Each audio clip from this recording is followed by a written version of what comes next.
if you are going out of your seat, please and please, we are advising you to go along with your bag, your laptop, your phones, because we don't want to record anything. We don't see my phone, I don't see my laptop. Please and please, or if you are going out of your seat, remember the person you are sitting close to him is your friend, which if you can give him your laptop and go out and come back and meet the person, verify, you can do so. So please and please, we are all advising, all of us, we should be careful handling our laptop and our phones. Please, on behalf of the management, we are wishing you all the best of your program. Thank you very much. All right, thank you very much. So please, let's keep our security and safety briefing in mind. If you have any questions, we also have ushers throughout the hall and outside, as well as security. You can ask them your questions. We are here for the West Africa Journalism Innovation Conference. Please don't forget to share this information on social media as well. The hashtag is WAJIC2023. Share the conversation, share your thoughts, your questions, anything you have regarding this. The team would definitely love to hear about it and also read about it on social media as well. So as we keep things going, we have a few goodwill messages we want to get to before we get to our very first conversation of the day. And don't also forget we have breakout sessions, but I'll tell you more about those after the goodwill messages. We'd like to hear now from Tony Akiniyi, Director for Africa for Luminate.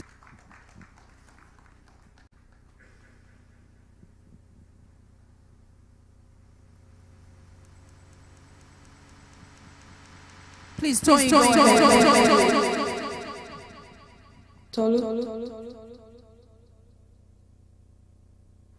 We can hear you, ma'am. Awesome. Thank you. Yes, thank you, and good morning. Good morning.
So while we're waiting to queue up the video from Dickens, a quick reminder once again, this is the West Africa Journalism Innovation Conference 2023, brought to you by the Center for Journalism Innovation and Development. It's the very first one. Our hashtag is hashtag WAJIC 2023, hashtag WAJIC 2023. And you can, of course, share your thoughts, your contributions. I know many of you have had an opportunity to speak to some of the speakers and the panelists that will be up here on stage. So please share your thoughts, your pictures with them as well.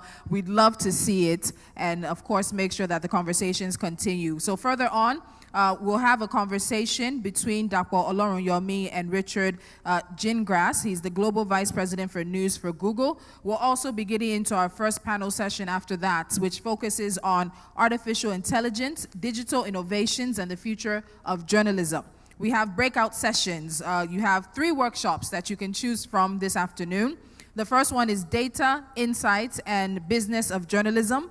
There's also AI and tech tools for newsrooms, and then there's a paper presentation which focuses on media ethics and news media financing in a fledgling economy. And the case study there is the Gambia, of course. So there are conversations throughout the day that will, of course, keep us educated and glued to the conversations around the future of journalism. There's also a panel discussion there about innovative trade and trends, rather, in journalism practice. We'll be wrapping up things after lunch and more networking. There's a campus journalism project. We have a documentary for your viewing pleasure. And then the second panel for today will focus on journalism education in the 21st century. So that's, again, a reminder of the activities we have lined up for you today. Let me confirm. Are we ready for Dickens?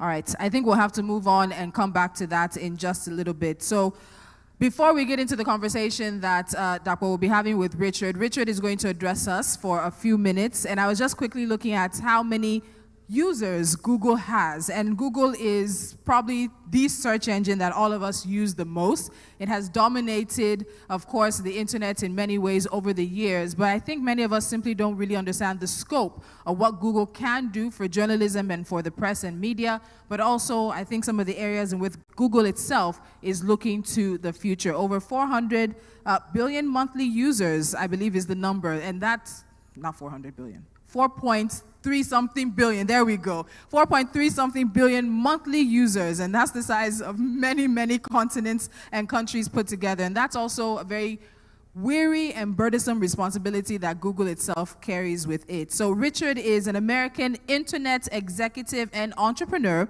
who has focused on emerging digital media since 1979, including efforts at Google, Apple Computer, Salon Media Group, and the Public Broadcasting Service. He's also always been a very outspoken proponent for journalistic innovation on the internet. Please, ladies and gentlemen, a round of applause for Richard Gingras, Global Vice President News for Google. Richard.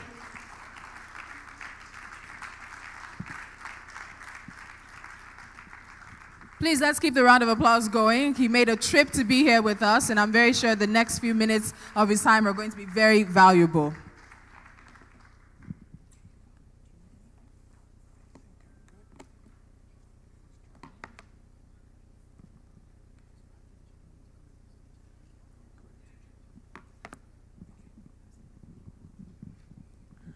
Thank you very much for that charming introduction. I thank you for the opportunity to be here. I am determined to learn all I can while I'm here. That's why I came, to learn. And I thank Dapo for his generosity in inviting me, and more importantly, for the inspiration that he and you provide. I've had an interesting and largely accidental career. I'm not a computer scientist. I'm not a lawyer. I'm not a Harvard MBA. However, I have worked at the bleeding edge of media, technology, and policy for 50 years. I've made more mistakes than anyone here. Sometimes painful mistakes, nearly always useful mistakes, which I hope means I might have questions we might ask ourselves as we move forward. As media technology progressed From the printing press to radio to television, it became easier and easier for people to consume more and more information. However, publishing or broadcasting information continued to be the privilege of the very few. For everyone else, expression was constrained to a circle of friends. Maybe you could mail a newsletter. The public square was top down, not bottoms up. The internet changed that. It made an entire world of information available to anyone with access to a digital device. But more significantly, it put a printing press in everyone's hands. Everyone had the opportunity to share their voice in the public square, and they did. You could reach every person in the world if they were willing to listen to you. Think of it as the principle, as the very raw principle of free expression come to life, good, bad, or indifferent. It changed how people communicate, how we learn, how we influence each other, how we manipulate each other. It changed how we are informed of the issues of the day, how we form opinions about the issues of the day, how we develop perceptions of the world around us and of each other. In a world with unfettered free expression, the nature of both public discourse and political engagement changes. Yes, the internet can elevate noble speech, that which appeals to angels and allows us to find consensus. But it also enables heinous speech, where anger, outrage, or self-righteousness can fuel a hatred of others. Sadly, it is far easier analysis. We are, after all, tribal beings. We think first through the filter of what our friends, our tribe, expects us to believe. We think first, as Daniel Goleman expounds, through a social construct. If the head of the tribe says the moon is green, one would be inclined to agree, lest you not receive a leg of the calf that night at dinner. Emotions tend not to prioritize accuracy. We easily fall prey to misinformation. These are not new trends. They did not begin with the internet. They are not representative of any particular ideology. It is who we are. From a mass media perspective, there is a core principle at play here. The mathematics of the information space in the world of the internet has changed. As a society's access to media becomes more open, the media space becomes intrinsically, mathematically more divisive. We can choose and do choose the voices that reflect our view of our world, that reflect and confirm our biases, good, bad, and indifferent. When the internet happened, it broke the information space into 1 million shards. We went from 500 channels of television to more than 1 billion websites. The vast scale of the internet challenges us like never before. It challenges our core understanding that supporting free expression means accepting the existence of expression we find uncomfortable, indeed heinous. Sadly, I fear that principle is espoused by many, but believed by few. But I also recognize how the harm of disinformation may have shifted that perspective. An emotional response, but not necessarily a logical one, because at core of that is how we control free expression, which is a paradox. Let's talk about artificial further with machine learning and generative language models. The technology is upon us. It has been for a long time. There are many language models, including many from sources we're not even aware of. The need and the challenge to develop better models to generate constructive content is important. The need to develop better models to help identify the malevolent content that will be created is equally important. What we see today, for the most part, are language models, not knowledge models. They are predicting the next word in strings of text based on modeling of human expression. That will change. The language models will continue to evolve. The language models will then be mapped against known knowledge data sets, or what some refer to as grounding models. This is what we're doing today with Bard at Google. And the various providers of those models will evolve, importantly, how they analyze and interpret the queries that each of you use those tools to ask questions and get answers. That last vector, from Google's perspective, is at least as important as the others. At Google, understanding what your search query is has been key to our work for 25 years. Understanding the query, determining how best to answer that query. There's a big difference in answering a simple query like, how can I bake bread, versus how should we address climate change? There's a difference between informing people and telling them what to think. Matters relating to personal and societal health require special consideration. Matters of competing societal perspectives are more wisely addressed with diverse voices expressing diverse perspectives, which I believe is why we're all here. Will the many available generative AI tools further facilitate the creation of misinformation and disinformation? Assume they will. That should not surprise us, given the progression we have seen with the Internet's broad embodiment of free expression. Yes, determination of the provenance of the source of that AI content, whether it be an image or a paragraph, will be very important. In most cases, however, the more useful path will be determining the reputation of the source publishing that information. What tells us of that source's reputation? How does the context impact that assessment? We have parody, we have serious expression. Hard to tell the difference. How might we detect patterns of endorsement, or conversely, patterns of coordinated disinformation behavior? That's our job at Google, as will be yours as well. This impact of generative AI on disinformation will add further urgency to regulating such behavior, which will engender its own set of challenging consequences, and I'll touch on that as well. Let me talk about AI and the future of local news. Like all technology, generative AI has value, even as it intrinsically has no values. That's on us. That's on you.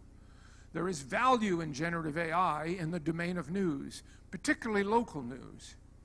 I've worked closely with emerging digital players around the world. A particularly successful one is a fellow named Jeff Elgie and his 10-year-old company, Village Media, in Canada. He now owns profitable, ad-supported news outlets in more than 30 cities. His sophisticated platform supports more than 100 others. Village has developed and is now testing generative AI tools to enhance newsroom output, to suggest headlines optimized for search and social audiences, to craft story summaries for those social posts, to draft service journalism stories that follow their editorial policies, and draft an article, say from a press announcement about a new restaurant or a local business. To draft narrative stories off of data, be that local police blotters or the box scores of high school basketball games. Jeff's objective is to expand how Village addresses the broad range of information desired by the communities Village Media serves. Jeff's proven belief is that the key to trust and the path to sustainability is to become the go-to information source for his communities.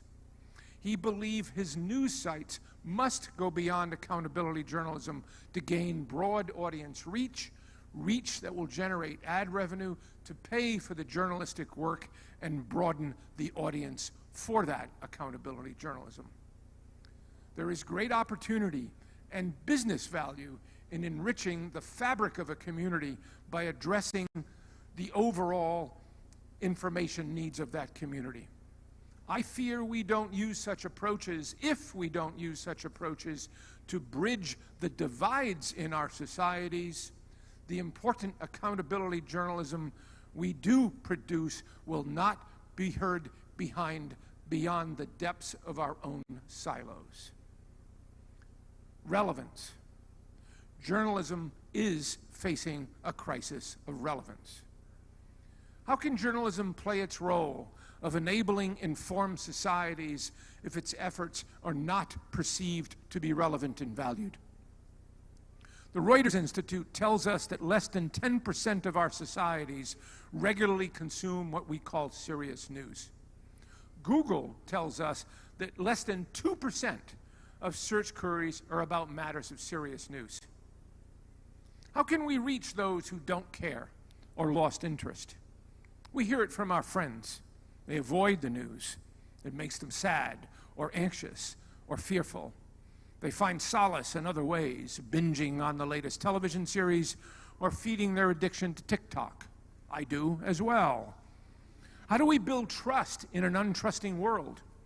How do we address the challenge of the other without being perceived as someone else's other? These are critical questions. Can we evolve the narrative structures of news to convey its constructive value, such as pursued by the journalists who work with the Constructive Journalism Institute in Denmark? Might we consider our linguistics such that we don't amplify societal divisions versus bridging it? Do we need more news talk shows called Crossfire? How might we adapt to the media forms our cultures are adopting? The underlying assumption of a democratic society and the profession of journalism is this: if we express our ideas with the right words and the right logical arguments, and if enough people read those words, then our democracies will be effective, the world will be a better place. But again, the internet and new media forms have rearranged social, political, and cultural structures. We see it with social media. We see it with short-form video. The messages get shorter. In an inescapable progression or digression, in the view of some, of how we communicate, how we understand the society we live in. We can't ignore it. Kevin Munger argues that forms of human conversation have an overwhelming influence on what ideas we can conveniently express. And what ideas are convenient to express inevitably become the important content of our culture. I'm not suggesting that TikTok and its peers are the future of journalism, though those media forms, as you know, are sources of journalistic expression, whether you or I are comfortable with it or not. We need to adapt to the language constructs of our time. Maybe some of our formats are closer to that than we think. Last night I was talking to Iban Eleshinloye from the Premium Times, editorial cartoonist. Isn't the shortest form of journalism the editorial cartoon? Is there not a future in that? Can we not apply some of these techniques to working with short-form media and expressing new generations who are more comfortable with those forms? I recall what Neil Postman wrote about television in 1985. We are amusing ourselves to death. In that book, Postman made the following observations about our cultures that resonate all too loudly today. What George Orwell feared, the author of 1984, what he feared were those who would ban books. What Aldous Huxley feared, the author of Brave New World, was that there would be no reason to ban books, for there would be no one who wanted to read one. Orwell feared those who would deprive us of information. Huxley feared that those who would give us so much that we would be reduced to passivity and egoism. Orwell feared that truth would be concealed from us. Huxley feared that the truth would be drowned in a sea of irrelevance. As Huxley noted in Brave New World Revisited, the civil libertarians, always on the alert to oppose tyranny, fail to take into account man's almost infinite appetite for distractions. In Orwell's 1984, Huxley added, "People are controlled by inflicting pain. In Brave New World, they are controlled by inflicting pleasure." In short, Orwell feared that what we hate will ruin us. Huxley feared that what we love will ruin us. It was one of the great Greeks who said, "Our open societies, our democracies, will be destroyed by the freedoms we enable." Wise words, terrifying words. They hit a little too close to home. The political sphere, as you know, has adapted to the capabilities of the internet to speak to voters, to build political alliances far more quickly and effectively than the world of journalism. We see the impact around the world. The trend is concerning, as concerning to me as it is, I'm sure, to you. While the journalism community strives to rethink its role in our digital societies, as we must, governments around the world are considering how to manage the information space in their societies. Understandable. However, it engenders a range of questions regarding the impact on a free press, on free expression, on the openness of the internet itself. I spent the last decade circling the world, working with journalists, working with publishers, working with various stakeholders on the future of news and evolving internet policy. It has been an illuminating experience, an experience of tremendous privilege. Nothing matches the challenging complexity our digital societies face. They are deep and structural, and not necessarily what we think they are. We need to be thinking in years and decades, not weeks and months. Quick fixes are often not more than wishful thinking. At worst, they may result in damaging the foundations of the press freedoms we seek to protect. In my global travels, I've learned many lessons. I've learned that perspectives on free expression vary. I've learned that approaches to governance in open societies vary. I've learned it's unwise to suggest that the US's First Amendment is the only and correct codification of free expression. I've learned it's unwise to imply that the form of democracy we follow in my country is the only and correct one. Societies are different. The challenges are different. There is no one-size-all set of answers. As with the challenge of disinformation, we are as impatient as we are concerned. Exigency tends to bypass thoughtfulness. Dangerous, given the paradoxical questions and untoward secondary consequences. How does one manage free expression in a digital world? How does one manage press freedom in a digital world? That last question might better be stated as, what flavor of press freedom do you want in your society? Does your flavor of press freedom work without open access to the distribution and consumption of information? Is it too late to reverse the splintering of the internet into sovereign domains? Can we assure the continued openness of the web while in some countries like mine we fight over what books are allowed in libraries? Can press freedom be maintained as legal mechanisms are crafted to address misinformation? Where does one draw the line between awful and lawful in a divisive political world teeming with extreme parody and threatening outrage? How do we address the overlap between what Jamie Susskind describes as the hinterland of naughtiness with a walled garden of legal expression? Exemptions are granted for politicians or the media. Might such mechanisms be used against the press by less well-intentioned leaders? Does what we see in the United States with politicians from the belief that the sustainability of journalism demands regulated financial support? Mechanisms have been implemented and others proposed that require certain intermediary players, such as social networks, such as search engines, to provide that support. I'm fully willing to provide support.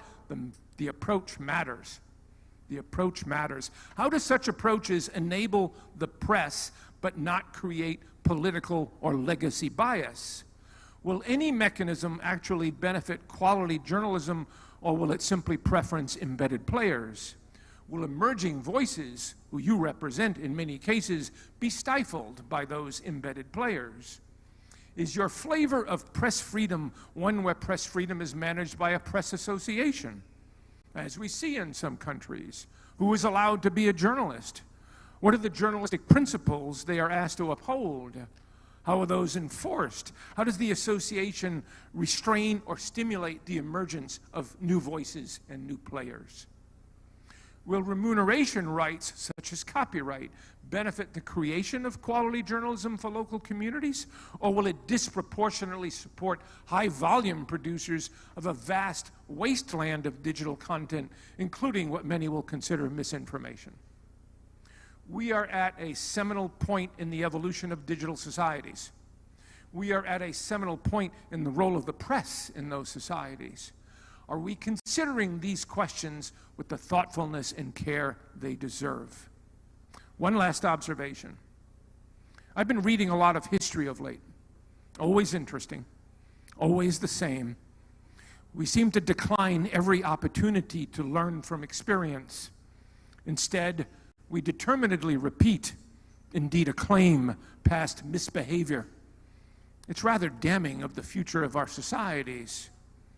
Today, people speculate about the dangers of the internet, or more recently, the dangers of AI. It would be more accurate to admit that we are concerned about the dangers of ourselves, not the machines.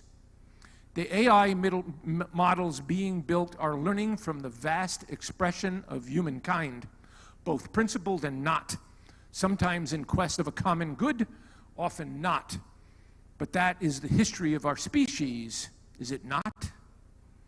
How do we execute our work as journalists, as search engines, as policymakers, and not fall victim to the same dynamic, looking backward and not forward?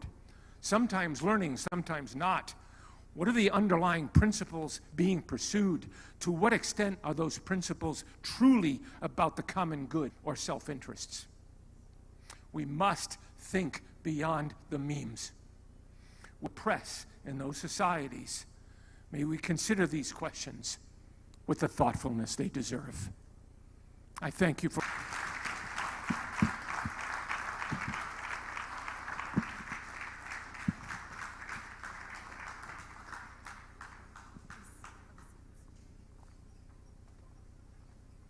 Please, once again, a round of applause for Richard. I was expecting several answers, but I know, like many of you, he's raised a lot of questions, and some of the points that he was speaking on are points that I hope we're going to get some clarity on as Dapo joins him on stage now. We need to think in years and decades. No longer can we think in months. We have othered each other. We're speaking in silos, and issues around the crisis of relevance that the media and journalism faces, and also building trust in an untrusting world. Unfortunately, around Nigeria, around the continent, and even around the world, the press has lost the trust of men, women, and everyone around. How do we rebuild that trust? I'm going to hand you over to Dapo, a conversation now with him and Richard as they continue to look at journalism and the challenge of innovation. There will be an opportunity for questions, so please get your questions ready, but please let's also note those questions need to be short, simple, and straight to the point. But right now, it's a conversation. Thank you. Thank you very much, Tulu. What a great speech that you just rendered. And I thought perhaps one area to start is to recall the 1975 discussion you had with one of your mentors who had asked you that if you want to think about the future of journalism, stay with the technology. Are we at a point where we cannot conceive of any future in journalism without underscoring the very important place of technology? Yes, that's without question. The mentor that he mentioned told me, and this was in 1975, he was the head of public broadcasting in the United States, and we had recently put up the first satellite network in the United States. And he said to me, Richard, he says, if you're interested in the future of media, keep a focus on the technology, because it's what sets the playing field and the ground rules upon which the game was played. Now, that wasn't obvious in 1975, but I think it's much more obvious today. One thing I want to note, yes, I asked a lot of questions. I don't mean to suggest pessimism. I am optimistic, but my optimism starts with recognizing the hard questions we have to ask ourselves, including the hard questions we have to ask about our own practice of journalism. How are we succeeding? How are we not? Do our audiences understand what we do? Do they understand what journalism is? Do they understand the nature of the news outlet you operate? Do they understand the value that you provide? What is that value? You know, I think it starts there. You know, it starts with asking those questions of ourselves. Does our audience understand us? Excuse me, and consequently, how do we serve them better? I think I'm interested, and I'm sure many people in the crowd here will also be interested in your take on policy. The internet, and plus it, the web, has obviously reshaped the landscape for news and indeed for most things. Governments, as it happened here in 2021, if many people will recall, had to ban Twitter for a while, about a year.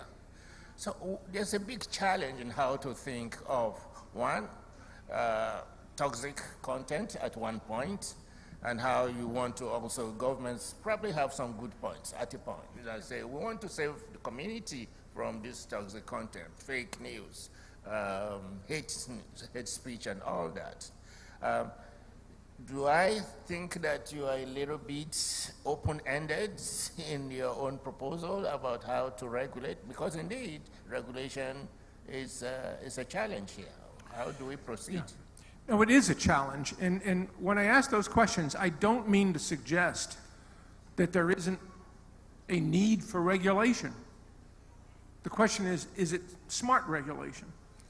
Now, those of us who've worked in the press throughout our careers recognize that outside of codifying press freedom in and of itself, the press has always been quite leery of the government being involved, of the government setting regulations, because that too often gets into the details of what do we think you should cover and not cover, so on and so forth. So that's why I pose these questions. Maria Ressa, who won a Nobel Peace Prize, is a close friend of mine. I've been working with her for well over a decade. She obviously has been abused by her government, by the Duterte government. She now also says we need to regulate misinformation. And Maria and I have conversations on a regular basis about that very point, because what I say to her is, let's be very careful what we ask for. Because are we creating mechanisms that can be used against you? Here you are someone who was destroyed by your government, nearly destroyed by your government, and you're asking governments to solve the problem. So, tricky question. And so, for instance, what I say about the whole notion of remuneration by platforms, I'm not suggesting that's inappropriate, but what I do say is you don't want a private company like Google deciding who gets money and who does not, right? If a country wants to pass a law extracting money from digital players, wants to put it into a fund, wants to set up some manner of independent governance for that fund, wants to set appropriate criteria as to what they're trying to achieve.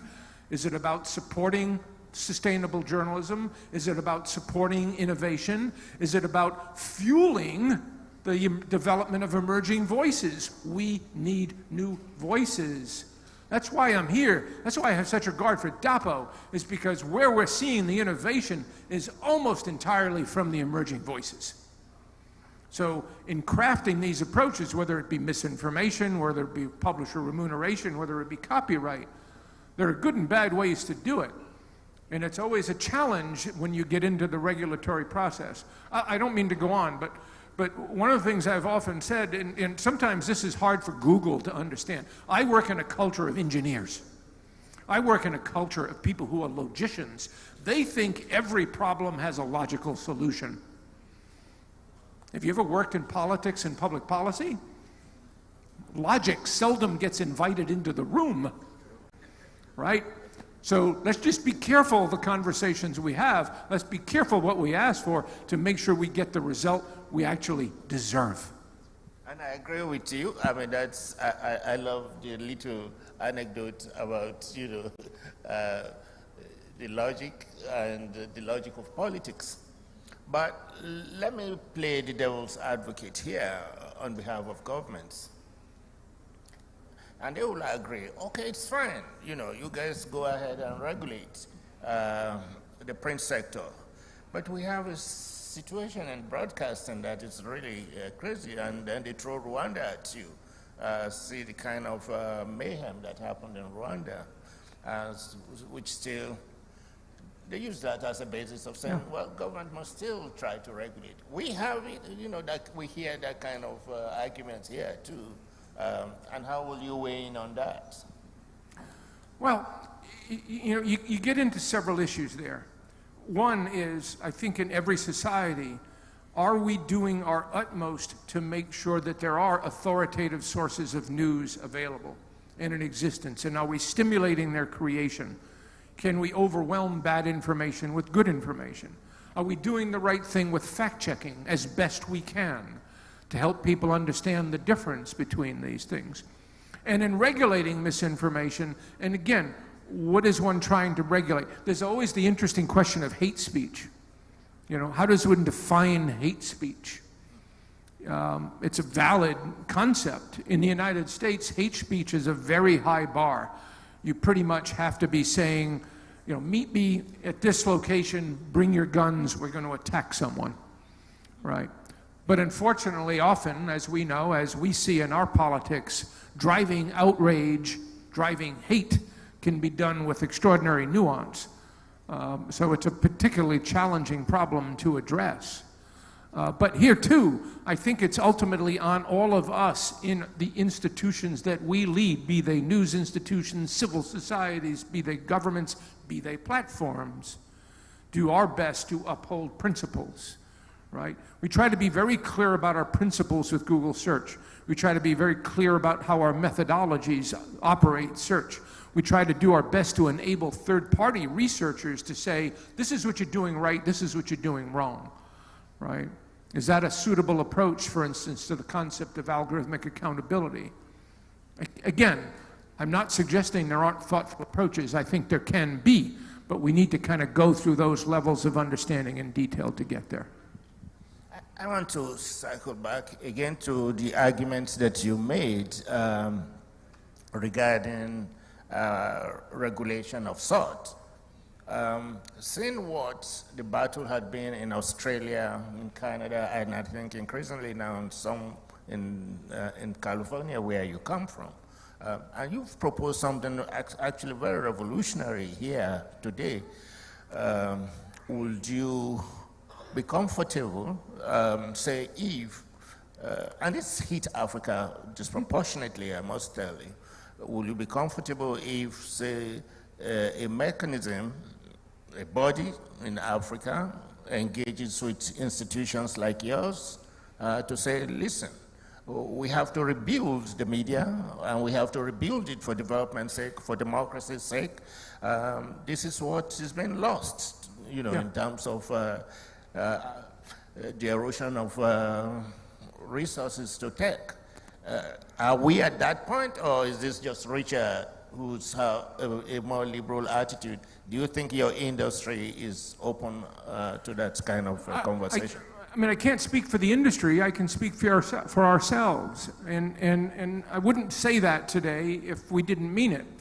You know, the challenge that we had in Australia, the challenge we're having in Canada, is because those approaches are not what I said, right?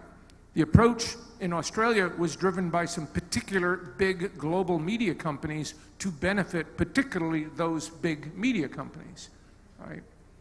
In Canada, it's hard to see with the regulation that they've passed that it will actually have the benefit for quality journalism for local communities that they say it would have, right? So we have a problem with that.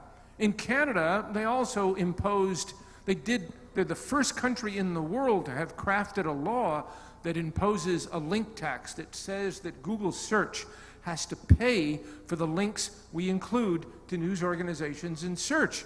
And I say, wait a second, that is self-harming, right? I mean, I look at Google search as the largest newsstand on earth that publishers don't have to pay to be on, right? It's our job to try to connect people with sources of authoritative information. Why would you create a disincentive for us doing that as extensively as possible, right? It did not have to happen that way. So obviously we object in Canada. And depending on how that plays out, that's going to cause us to take unfortunate product action, but we feel we have no choice because the core principles there of, in a sense, breaking how the internet works and also suggesting, I mean, I find this point almost to the point of absurdity to suggest that a significant portion of the financial support of the news industry in Canada should come from a single private company decided by that private company? How is that thoughtful public policy? I don't see it. Again, there are better approaches. We've laid out thoughts. We're trying to be constructive here. But that's what I said, is when you get into the public policy environment, too often it's not necessarily about thoughtfulness and understanding of the ecosystem, but how do I drive a particular result for a particular self-interest? So let's think a little bit about the points you made about the audience. And I find also very fascinating your speech. How would we win back the audience? Because you really give a very grim statistics, you know. If 80% or 10%, Reuters is saying only 10%, and Google search is saying 2%, that people we're not talking to. So we really have to find a new way of reaching our audience. What are your thoughts? I think it's a process. I think it first starts, as I was noting earlier, do we understand how the audience looks at us as journalists? Versus thinking we understand how they look at us as journalists. Do the research. I said that to a friend of mine who at the time was managing editor of the Los Angeles Times, and she said, Richard, I know my audience. I know my audience. And I said, but wait a second. Don't you tell your reporters to ask a whole lot of questions before you reach a conclusion? Then maybe you want to ask your audience a whole lot of questions before you reach that conclusion. What are they interested in? What do they value? You know, I think that important point that I tried to make about how do we go beyond accountability journalism, that obviously is core, it's foundational. But there are so many other areas of content that are of value to our communities that can help build those bridges, right? The terminology, the linguistics, I think are critical. And I think that's something that has not been studied enough. Politicians, as you know, study linguistics. They study it to death. They know the exact phrase that's going to trigger support, trigger fear. Are we doing that same analysis about the language we use? In fact, do we not often parrot the phrases of politicians that actually hide the actual thrust of what they're proposing to do, right? So I think those three things, research, understanding linguistics, understanding our audience, innovating, trying new approaches. I like to use the term experimentation. It's not about success or failure, but can you experiment? I headed a publishing company called Salon, great writers, but always long articles. And I said to them, I said, you know, only 25% of anyone who clicks on the article finishes it. What does that tell us about our objective to get knowledge into people's heads? I said, experiment, try things. That was hard because there are some journalists, I mean, we're all the same, right? We don't, as human beings, we don't like the change. Don't move the cheese, as they say. You know, and I remember there was a writer working for us, a great writer, but I swear to God, he could not burp in less than 1,500 words because his entire self-esteem was based on the fact that he was allowed to write 1,500 words. So how do we experiment with the form to achieve the result we're looking to achieve? Let's talk a little bit about this topic that you've touched on, the synthetic media, as it were, AI, and what it means in our lives.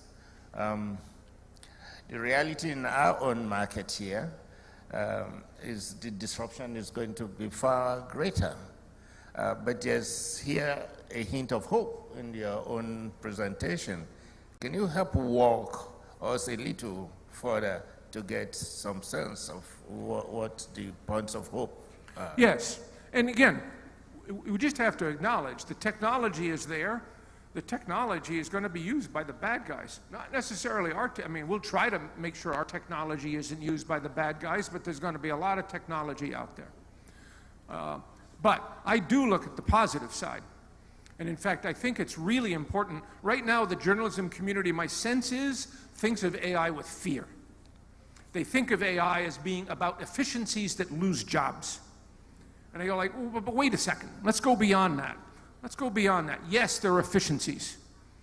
But can we also look at it to expand what we do? And remember my earlier point, can we reach out and address the broad needs of a community? Right? Look at any community, whatever community you live in, what percentage of the people in your community are interested in what goes on in local sports more than what they're interested in goes on in local government? Right? So how do we make sure to provide that coverage? You don't have the reporting staff. Can you write those narrative stories? Can you draft those narrative stories off of sports statistics? Yes, you can, to broaden that coverage, to gauge more reach in your community, to drive advertising revenue in local communities, right? The advertising model is not dead. It's how we connect it between the right audiences and the right people with the right techniques. And so I do think AI is incredibly useful for that. We have, for years, we've been providing tools called Pinpoint that are also AI generated. They don't generate text, but they analyze large corpora of documents for investigative journalists, feed it 10,000 documents and have it go through and find all the named entities and the dates and the connections between things. That's powerful, right? How do we give journalists the capabilities to have the superpowers we need journalists to have? So let's embrace that. But that's really on each organization. And we'll do our best to provide the capabilities, the APIs, work with companies who can create the tools that you can use if your company can't take and enable them yourselves. So I'm in our time, and I'll just ask one last question, which connects with how the project of journalism, democracy building, and just spreading freedom and liberty across the world. And I know earlier today we spoke about what's happening in Ukraine, and Google had played some little role. So in troubled spots of the world, using the Ukraine model, what can Google do in Africa, for instance? Yeah, I mean, look, I think we're extraordinarily good at technology. Right. We're not journalists. Some of us have journalism in our backgrounds. I use the word collaboration a lot because without collaboration, we don't necessarily know what to do. Right? We didn't know exactly what tools to create for investigative journalists. We only did after we spent a whole lot of time talking to journalists and said, what should we build? Some things we know a lot about is security. How do we keep a website up and operating, for instance, and that's what we did in Ukraine. And we still work with exiled Russian publications who are finding a new home on the internet every day. And how can we help with that as well? So we'll try to do our part at every dimension. And you might ask why. Why does Google bother? I think that's a fair question. Let me tell you why we bother, and let me tell you why I've been working there for 15 years. Google, I think uniquely, because of Google search, we are in the middle of this ecosystem of expression, right? Google search would have no value if there wasn't a rich corpus of expression out there on this thing called the internet, right? Our money, we make all of our money has come from advertising, and 2/3 of the advertisers are small businesses. Small businesses who can now take advantage of advertising that they could not in the days of print because it was inefficient, right? So we have not only an interest in the principle of open societies, our business is best in open societies, and we recognize that the measure of an open society is the measure of press freedom within that society. So we understand the importance of us doing our part, right? And we'll continue to do that as best we can. And I'll continue to do that because I feel that's important and because the work of people like you inspires me to do that. Thank you very much, Richard. It's such an engaging discussion with you. Thank you, listeners. And I guess. As I sometimes say, I've always been an optimistic person. The glass is always half full. Sometimes these days, the glass is better if it's half full of gin.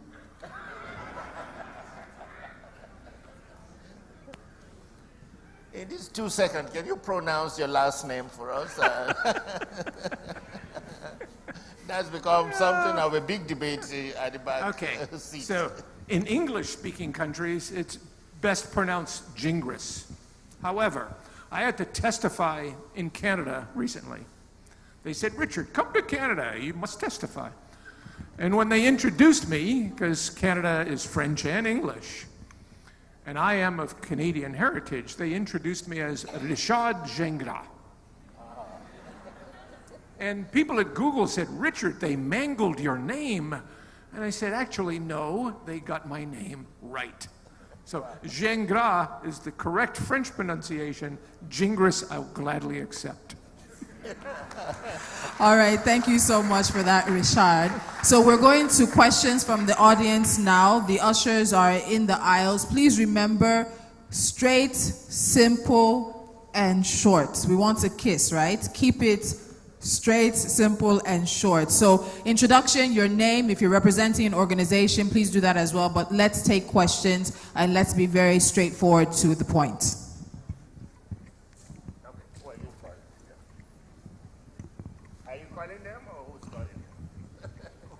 Good morning, sir. My name is Benga Salah, and I write for the Guardian newspaper, Lagos. My question is drawn from the analysis you gave about we are emotional beings. We think about our tribe first, and that people tend to prefer. They don't prefer logical reporting. And which is at the core of accountability that the media is expected to drive. So how do you balance that as a media house, as a content generator, without you being unprofessional, because you want to meet the emotional, and once you're emotional, that means you're not thinking about being factual, being truthful, and how do you do that as a media, as a content generator, without you being unprofessional? I don't want to suggest it's easy at all. I mentioned earlier the work of the Constructive Journalism Institute in Denmark. They've been around a while. They work around the world. An interesting fellow by the name of Ulrich Hagerup. Constructive journalism, it's not happy news. The approach, though, the thoughtful approach, to me it starts with the notion of, sometimes journalists get uncomfortable with the word advocacy. I shouldn't be an advocate. Well, one way to look at it is say, well, you are indeed advocates for the interests of your community. And so when you're covering a story, if you take the philosophy of constructive journalism, if there, for instance, is a bus crash at a certain intersection in the city, and you're reporting on that, and 12 people died. Well, that's not exactly a happy story, but you're going to report it. But can you report it with an air of constructiveness of saying, yes, this happened. Here are the reasons why we think it happened. Here are what some of the potential solutions might be, right? So can you begin to break it apart? Can we kind of go beyond, you know, the old phrase about news is it bleeds, it leads, right? So can we make sure that in covering the story, it's not just about the bus crash that day, that in subsequent days you're going back to it and saying, well, how do we address this constructively, right? How do we address the constructive approaches that can address the needs of our society? Can we do that in evolved approaches to storytelling that help users say, yeah, this is important, I like what these people are doing, they're helping my community be a better place. They're not just beating me over the head with all of the bad things that do happen in my community, right? I mean, there's an innate friction in journalism, in that journalism, by its definition, news, by its definition, covers the anomalistic. It covers the things that don't happen often. And often those are things that are ugly and awful and terrible, right? So can we kind of get around that? Can we move beyond that such that we're not simply reinforcing the bad things? Another element, let me get to one other point, because there was another project that I've tried to do based on data, which is this, which is, are you giving the community the appropriate context for what happened, right? There was a shooting. Was that an anomalistic event? Or was that an infrequent event? And are you giving your community an understanding of the difference? If this is the first time this has happened in 2 years, that's significant. If it's happening every day, that's a different story. But too often, it's too easy to talk about the horror and end up emphasizing the fear that people have. So to me, that's too another way of, can we give context, right? I didn't talk about this today, but we live in a world, in a landscape of distorted risk, right? Like in my country, the odds are much greater that I'll die of cancer than a car crash or a shooting, but if you did an analysis of the news, it would tell you that I have a much greater likelihood of dying of a shooting than of cancer. Well, kind of that's on us, because we don't give them the context to understand the difference. That, to me, is another element of a constructive approach to journalism. Sorry for the length of the answer.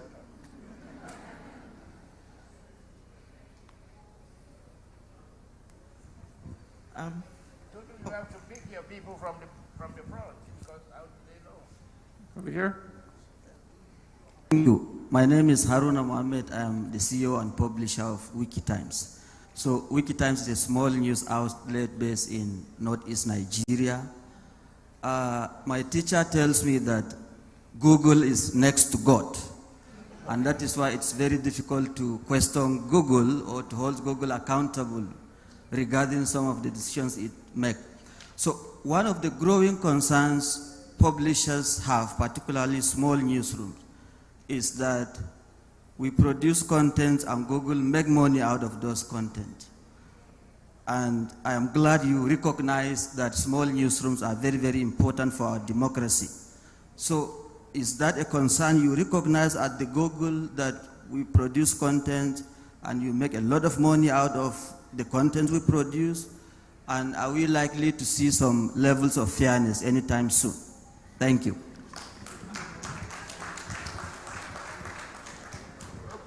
I'm not... Sorry, Richard, because my question is very close to that. So if you can just take the two together. Because I listened to your conversation some while ago, somewhere else, where you talked about the internet of the past, where the media. But now, we now have the Google, the Twitter, and the rest. So what that means is that the business of the media has been taken away by the Google.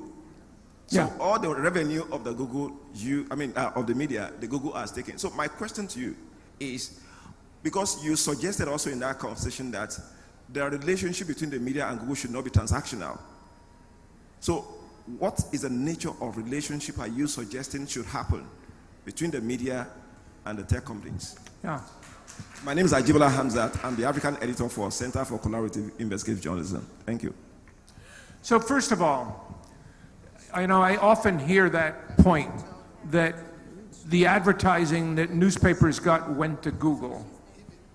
So I'm going to challenge you as journalists to really investigate that point, because I have never seen any economic analysis that backs that up. And I'll give you a very simple explanation. There's no question the world of media and advertising changed. And the phrase I did often use is that newspapers in 1985 were the internet of their communities. You went to them for everything. And it was a tremendously effective business model. But what happened to the advertising? It's really important to look at it at the very specific ingredients. 30% of a newspaper's advertising 40 years ago was classified ads. Great business. What happened to classified ads? They went to online marketplaces. They didn't come to Google, right? They went to online marketplaces. Craigslist, jobs marketplaces, so on and so forth. Next, department stores. Department stores, at least in North America and Europe, were the second largest category of revenue for a newspaper. What happened to them? They've disappeared in a world of e-commerce. They've disappeared in a world of Amazon. You look at supermarkets, food service companies, coupons, right? My mom always clipped the coupons off out of the newspaper to get the discount. That doesn't even happen anymore, right? In the United States, you enter your phone number, and if you're part of their loyalty program, you get the discounts. Car dealers. So 80% of newspaper advertising basically disappeared into the internet. It didn't come to Google. So, but again, I'm not saying we don't have a role to play going forward, but I think if we're going to talk about support for journalism going forward, we should be accurate in understanding what really happened with the disruption. Like I hear often today, they say, oh, Google and Facebook control 80% of the advertising market. It's not true. Actually, we don't even know that, but if you look, there are third parties all over the place that say now on average, Google's percentage of the ad market is like 28%. It's significant. But also note that part of that revenue is the 30% we make in providing tools that publishers use to drive ad revenue. So it's just a whole lot more nuanced than what one suggests when they say, oh, the newspaper business died because of Google. I mean, again, if that can be proven, then state it. But what I find really unfortunate in these debates about public policy is to have people who are suggesting that the public policy is needed for the future of journalism, but then citing statistics and statements that are profoundly untrue. So, and I will challenge you to prove me wrong on that point. And I've worked with competition commissions across the world and economic analysis across the world, and I have yet to find it. You know, as I pointed out, 2/3 of our advertisers are small businesses who couldn't advertise in newspapers because it wasn't efficient. If I'm a restaurant in one neighborhood of a city, I'm not going to advertise in a newspaper covering the whole city. But in search, if I search for let me find a seafood restaurant in this neighborhood, I'm going to pop an ad. Highly efficient, good for the economy. So again, I'm perfectly willing to defend our position, and I'm perfectly willing to do our utmost to play our role going forward. But I think if there's any area of public policy where we deserve to be accurate about how we assess the situation, it is that.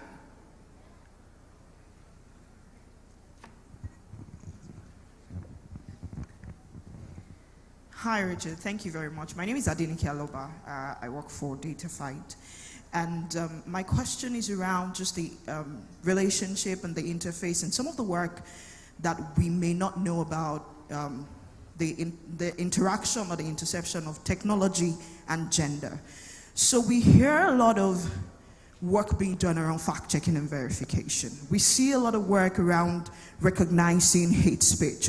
But there's not a lot of conversation about the work that, technology companies are doing to improve representation, to counter digital violence against women and girls. And I'm just wondering, perhaps we don't know about some of this work that is happening, and if you can provide some understanding of some of the work that might be going on around this. Thank you. No, look, it's of critical importance in any society that we address the challenges of diversity. For instance, on the question of trust, I helped found something called the Trust Project.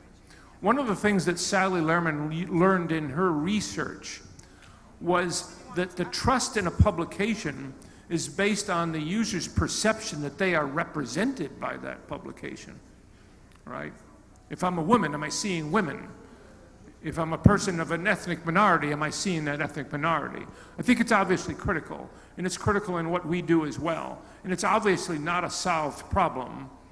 I do believe in the work that we do, everything from the grants we make to the trainings we do to how we invite people to conferences, where we continue to do our damnedest to try to make sure we have representation.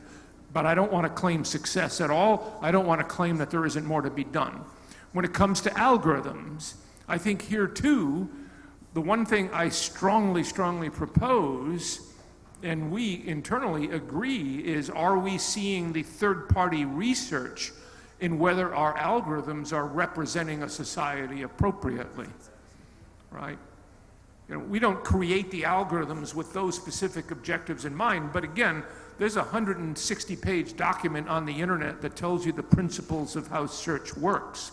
But that doesn't mean that search is working. So we need that feedback, we need that criticism. And frankly, as I tell anyone, if you think we're doing something inappropriate in our ranking, let us know. But when you do, be very specific. Show us exactly the problem. Show us the screenshots, for instance, such that we can understand the nature of the flaw and try to address it. But I think, again, I don't think when we look at the divisiveness in our world, if we're not addressing the issues of diversity, I don't think we stand a chance, right? And it's hard, because I'm living in a society that is tearing itself apart right now, in ways that can make you weep. And we have to find ways to address this without, again, the problem of the other being perceived as, well, you're just the other, right? I mean, I wake up in the morning 5 years ago and I got the President of the United States saying we're biased in our rankings. And my only best defense was to point to third-party research that said, actually, no, they're not. So we need that help too, to continue to improve what we do. And it's not perfect, and it won't likely ever be. But we need to keep working at it. Thank you. Good morning, Mr. Gingras. Great speech. My name is Vahela Kwaga. I work with the Budget Foundation. We're a civic tech organization. Mine is a public policy question that has to do with digital literacy and regular literacy. I suppose you could say that Nigeria has made some relative success or progress in literacy, but because journalism, media generally performs epistemological functions in a society, it's important that people have like a level of literacy. Is the question that there is a dichotomy or a challenge between digital literacy and regular literacy a false dichotomy? Is it real? What are your thoughts around how we can inform public policy to address that? I don't know if it's a false dichotomy. I mean, basic issue, we have problems with media literacy, right? Whether digital literacy or beyond. And it's, we say, and we need to do a better job in schools, and we do, but it's not just kids, it's adults as well. And I think that too, it's on us, all of us. When I look at Google search, again, our best answer, as I said, on complex questions is surface a diversity of voices. But I'll also say, when we talk about bridging the divide, one of the things I have real concern about is the expansion of the partisan press. And I can only speak to the countries that I'm intimately aware of my own. And I can tell you, I despise the partisan press on both sides of the equation. And we have both sides of the equation in the partisan press in the United States. And I don't think it's doing anything to bridge divides, right? And so how can you address media literacy if you're not also addressing the partisan nature of people's beliefs, right? I think it's an extraordinary problem. And I understand the temptation, right? I can recall, I was in the room when Ted Turner launched CNN in the 1970s. And when he launched CNN, he said, we finally now have the time to do journalism right. We now have the time to do long stories, not just short stories.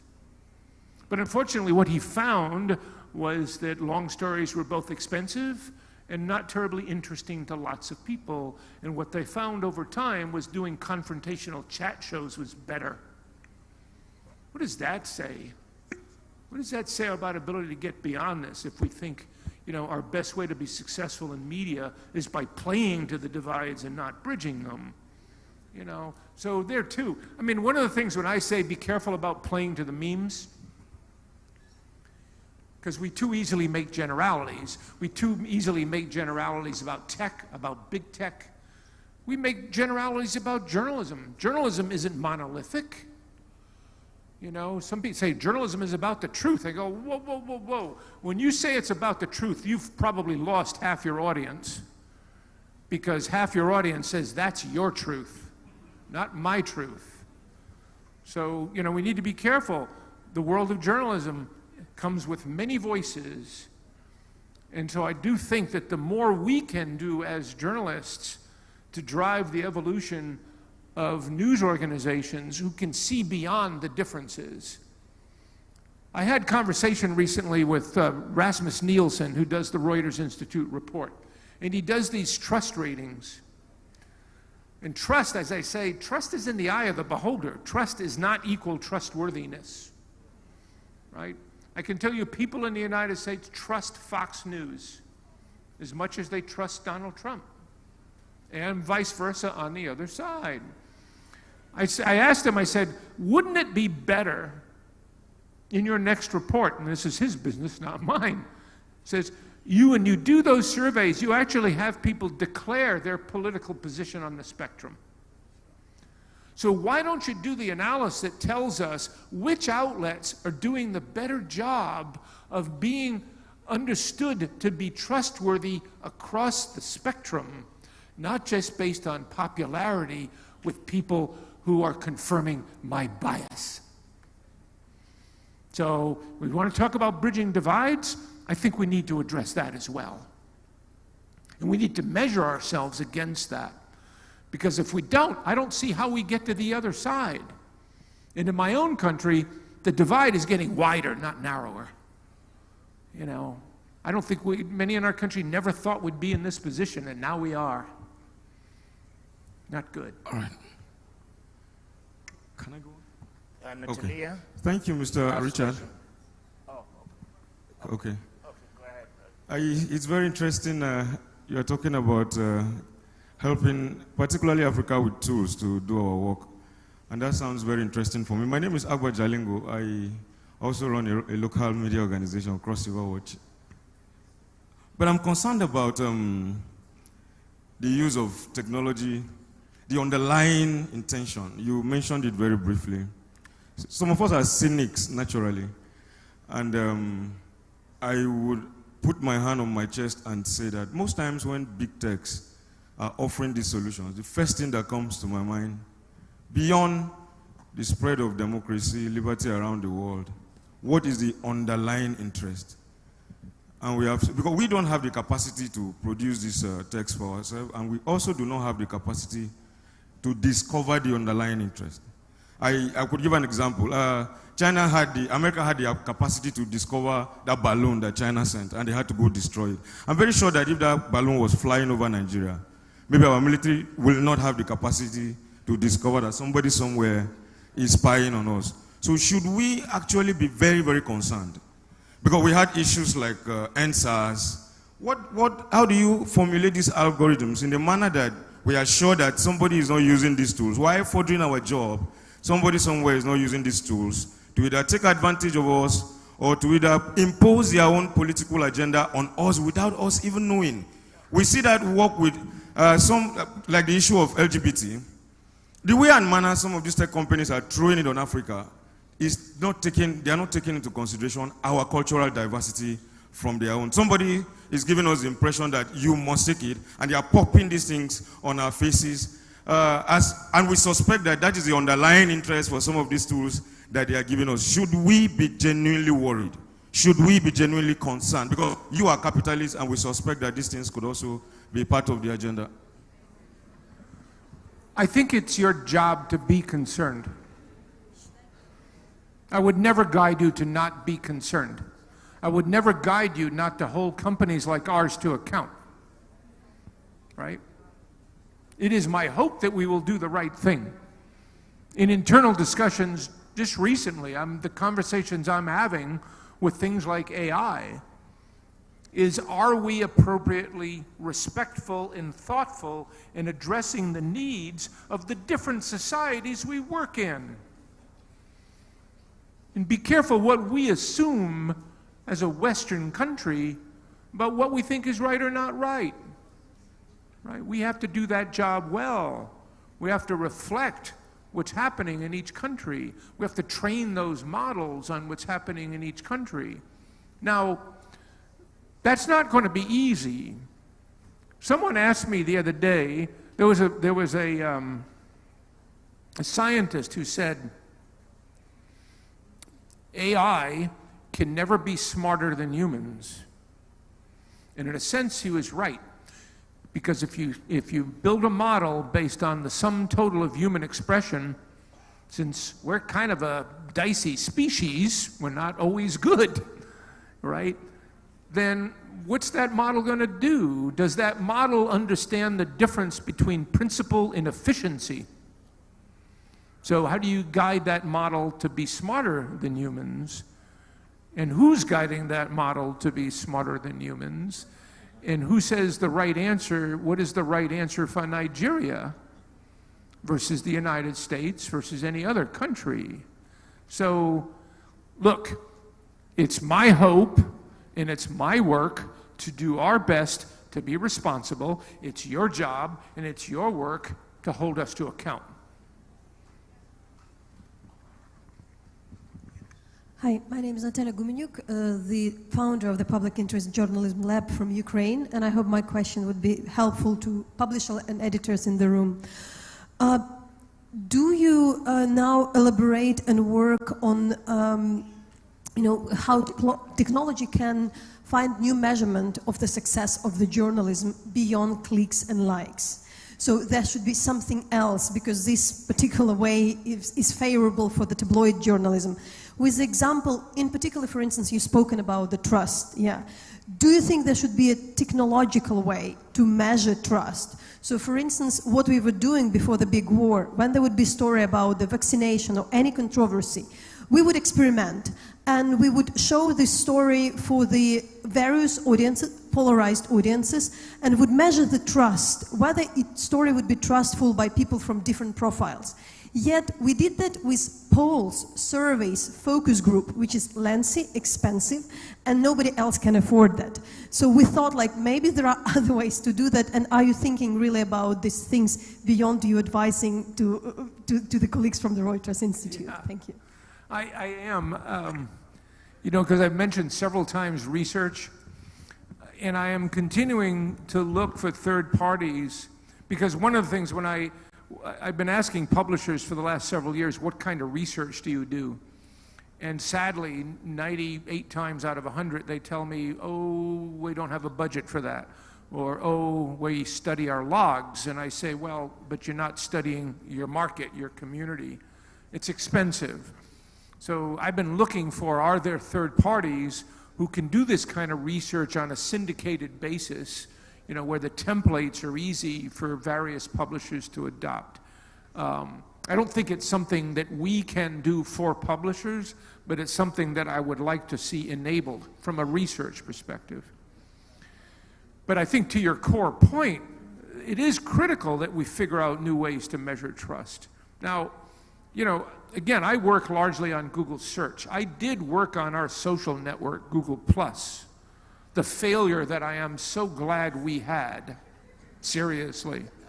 I mean, I learned a lot, but that's a difficult space because you are, in many cases, and I don't believe for a second, by the way, people say, oh, you know, Facebook makes money off of controversy in politics. I don't think that's true, actually. But the nature of a social network is you are playing to people's interests, and you will fuel their interests, right?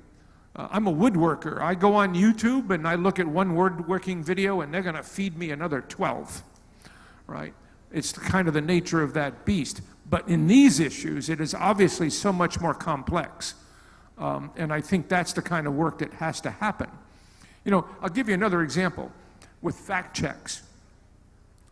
Fact checks, we did a lot of early work in helping develop the fact check community. I'm not taking any credit for it, but we, you know, developing the protocols, and we established a funding source. The context of the fact check is critical. In social networks, they don't work very well. Because in a social network, that fact check is challenging my friends and my selection of my friends, because it's popping up against a post and it's saying my friend is wrong, and clearly I'm wrong for having him as a friend. The psychological construct is completely wrong. But when I look at search, we find it's different, because people come to search and ask questions of search that they would be embarrassed to ask their partners. And it's private, it's not social. And so in search, we find fact checks are more effective because I'm in a better psychological place to hear them. Now, is there anything interesting in that from a standpoint of trust and connecting people about differences of opinion and so on? I don't know the answer, but I continue to feel that that's the kind of stuff that we have to keep looking at. And again, I think all of us wish we had the answers. And I don't even think I gave you a very good answer to your question. Well, thank you so very much, Richard.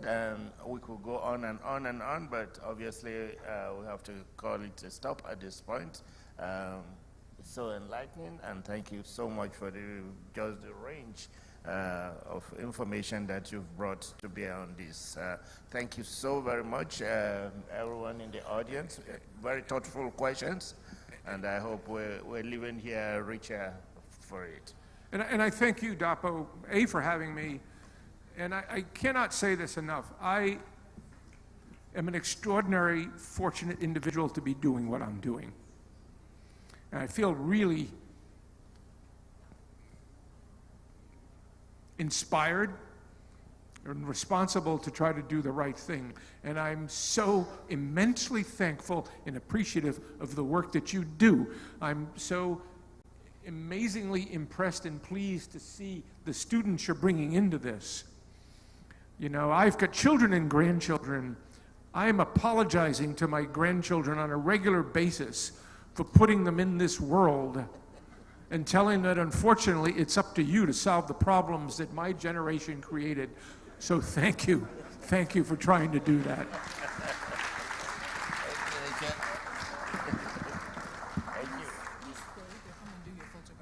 All right, so Richard and Dapo, please stay for photographs while I give some updates. Thank you. I think we can do another round of applause for Richard and Dapo.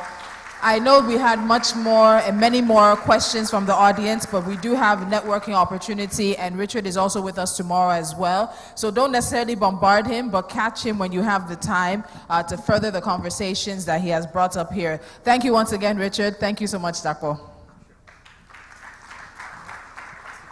So we'll move things along now, but before we get into our next panel, just a reminder that the arts exhibition is outside this hall, so please do take an opportunity to go and see the arts exhibition that focuses on the work and the security and safety issues that many journalists faced as well, representation of that art. You can also support, because any purchase or any support from the arts exhibition goes to psychosocial support for journalists and their families. So please use the opportunity to visit the mock gallery set up there and also support the artists as well as journalists. I don't know how many of you were taking notes, but I was taking a lot of notes from what Richard was saying, and I think we're also leaving questions and an understanding of the responsibility that we bear as journalists and members of the media and the press, especially in these challenging times, at times where innovation, technology, sustainability are core issues that we continue to face. Now, as we continue things, we're going into our next panel session, which will be focusing on artificial intelligence, digital innovations, and the future of journalism. And I know this is also going to be a very interesting panel as well. We'll also have an opportunity for questions, so please get your questions ready. Again, keeping them straight to the point, simple and short. Let me introduce the panelists that are making their way to the stage now. I'll start with Joshua Olufemi. Joshua, please make your way to the stage. He's the founder of Data Fights. He's a social entrepreneur who firmly believes in the power of data and technology in promoting media sustainability in Africa. He has also spearheaded multiple product innovations and journalism development programs throughout West Africa. Joshua, welcome. Thank you so much. All right, joining him next is Christopher Guest, and Christopher is a journalist. Please a round of applause for Christopher. He's a journalist and computer scientist based in New York, where he leads the technology research at Duke University's Reporters Lab. Now, his focus for the past 5 years has been on automated fact-checking, and he has also previously been an ICFJ Knights Fellow at the Organized Crime and Corruption Reporting Project based in Europe. Christopher, welcome. Thank you so much for joining us. Joining them as well, David I. Adeleke. David is a journalist and media analyst. He is currently the Africa editor at Rest of the World, a publication exploring the impact of technology outside the Western bubble. He also publishes Communique, which is a media and tech analysis newsletter with over 40,000 subscribers. Please a round of applause for David. I believe Serena is meant to join us online. Serena Stelitano. She's a metaverse designer, builder, and curator at the CCIJ. Now, her curiosity for visual storytelling and multi-sensorial journeys has constantly informed her research. Now, from a traditional and digital artist, she's moved since 2017 to experimenting with crypto art, NFTs, for those of you invested and interested, in Web3 as well. So as we link up with Serena online, she'll also be joining us. A round of applause for Serena. And moderating this panel is someone I will say is a colleague. We both share one thing in common, making the list of the most powerful women in journalism in Nigeria. Please a round of applause for me and Maokwe, who's going to be the moderator. Maokwe Ogun Yusuf is a seasoned broadcast journalist with 15 years of experience under her belt, and she's currently supervising producer and presenter at Channels, where she co-anchors the station's primetime daily breakfast show, Sunrise Daily, and also produces and presents Hard Copy. Please a round of applause for Maokwe. So again, don't forget the conversations here. Let's take them online as well. Use the hashtag WAJEC2023. Raise your questions when the time for questions and answers come, and let's enjoy ourselves. I'm handing it over to Maokwe. Thank you. Thank you so much, Tolulope. Thank you.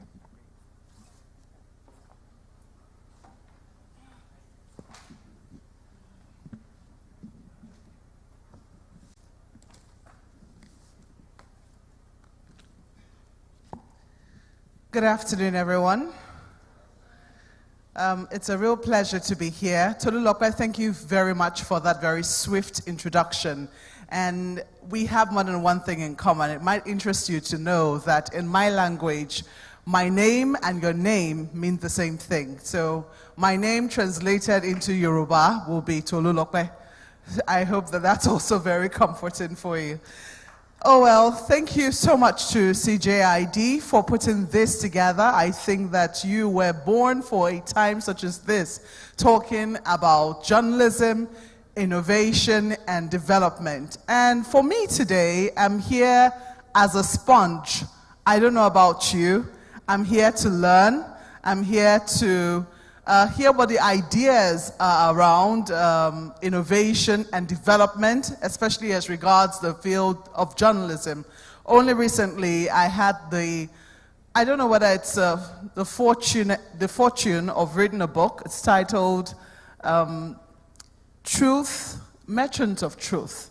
It is written by Jill Abramson. I don't know if you've seen that book, but it's definitely a book that I will recommend. Very interesting book about, just where we are at and, perhaps the future of this. I've been saddled with moderating a session talking about artificial intelligence, digital innovations, and the future of journalism.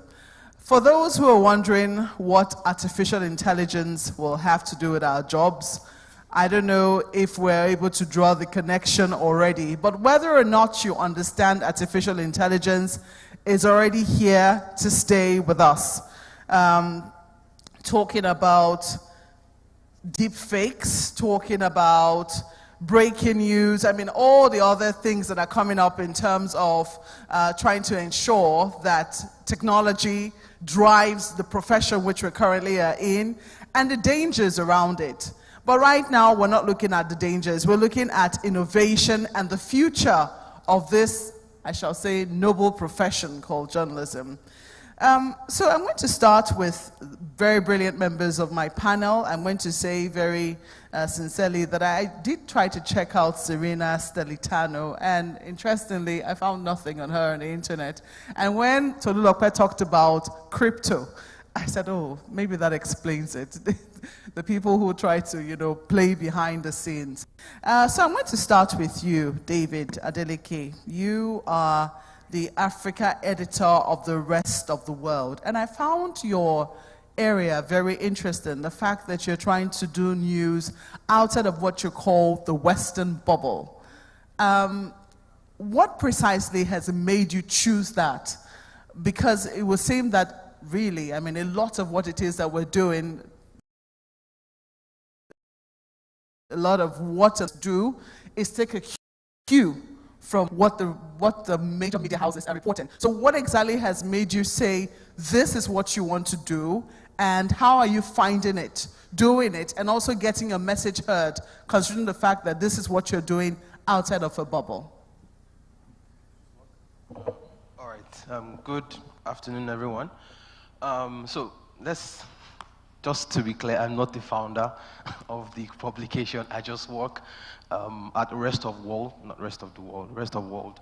And so essentially what we do at Rest of World is we focus on the impact of tech outside of the Western bubble. Usually when we are having these conversations, the focus is often on America, Canada, and developed Europe.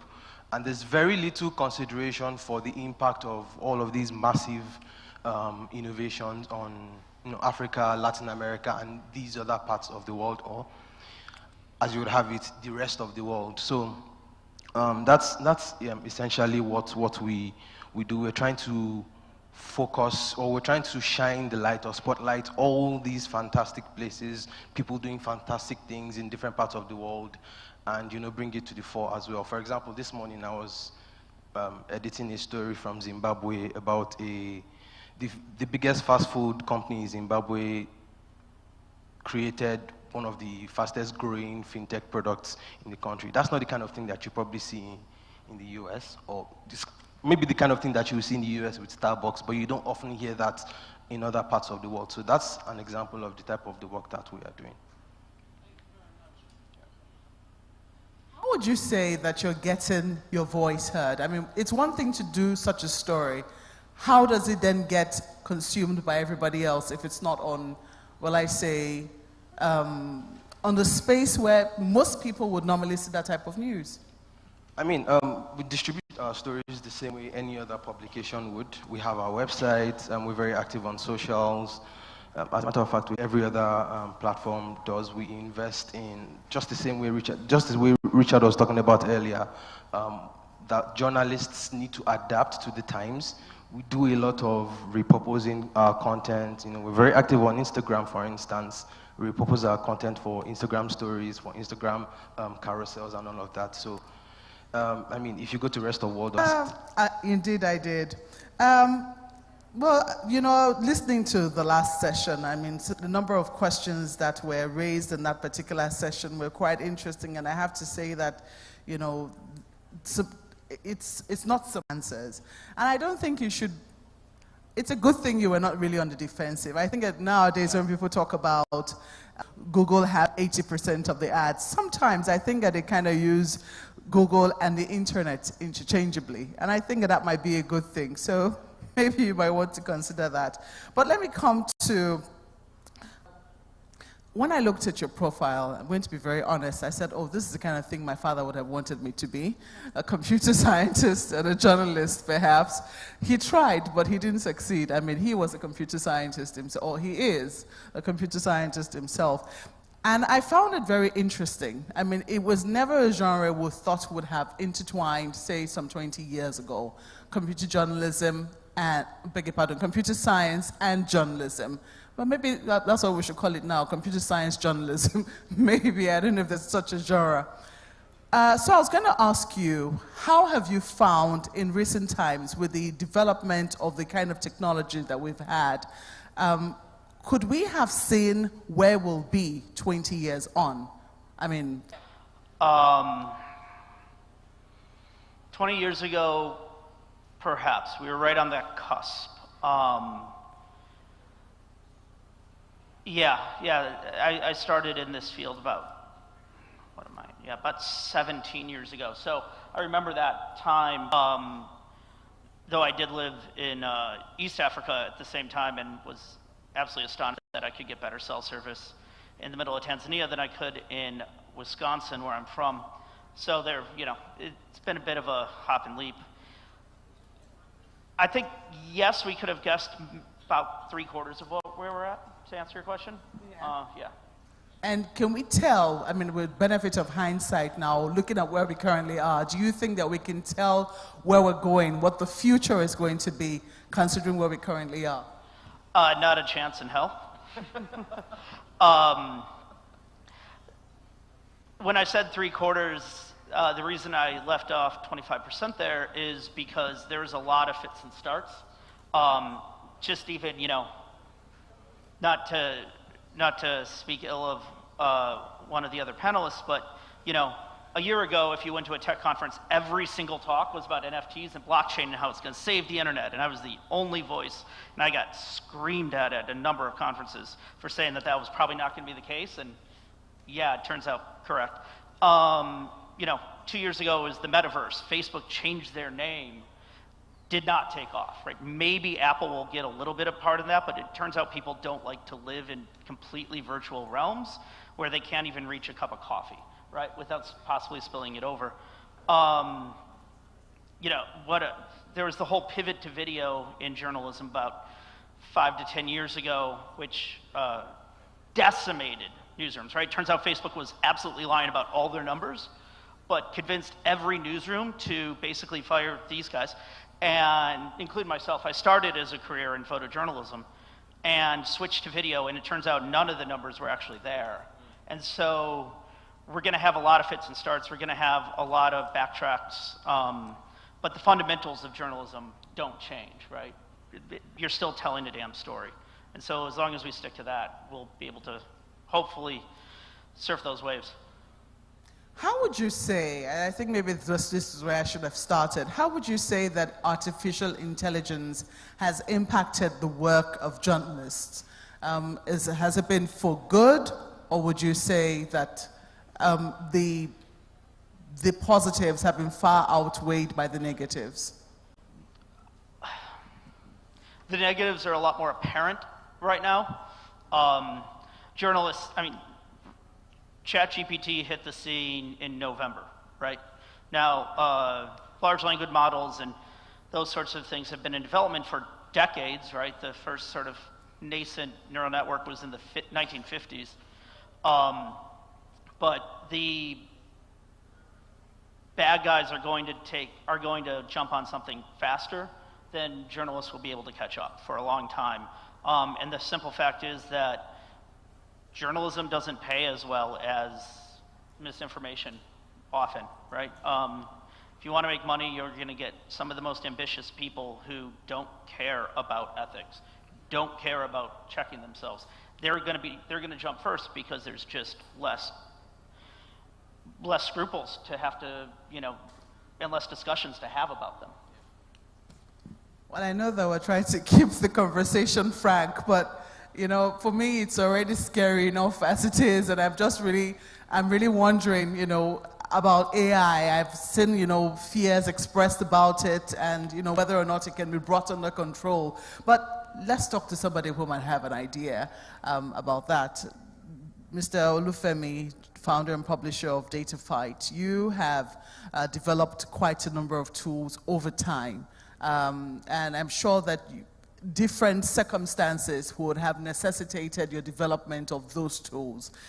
Looking at that, where we currently are at, and the impact that digital innovations are having on the practice of journalism. Some of them have been very good, but all others have been quite concerning. And looking at what he said about the fact that the negatives have been more apparent than the positives, and the fact that it's going to be very difficult for journalists to catch up. Do you have any suggestions as to how it is that we can continue to stick with the truth, with facts, and continue to keep people very well informed in spite of the dangers around or the downsides of artificial intelligence?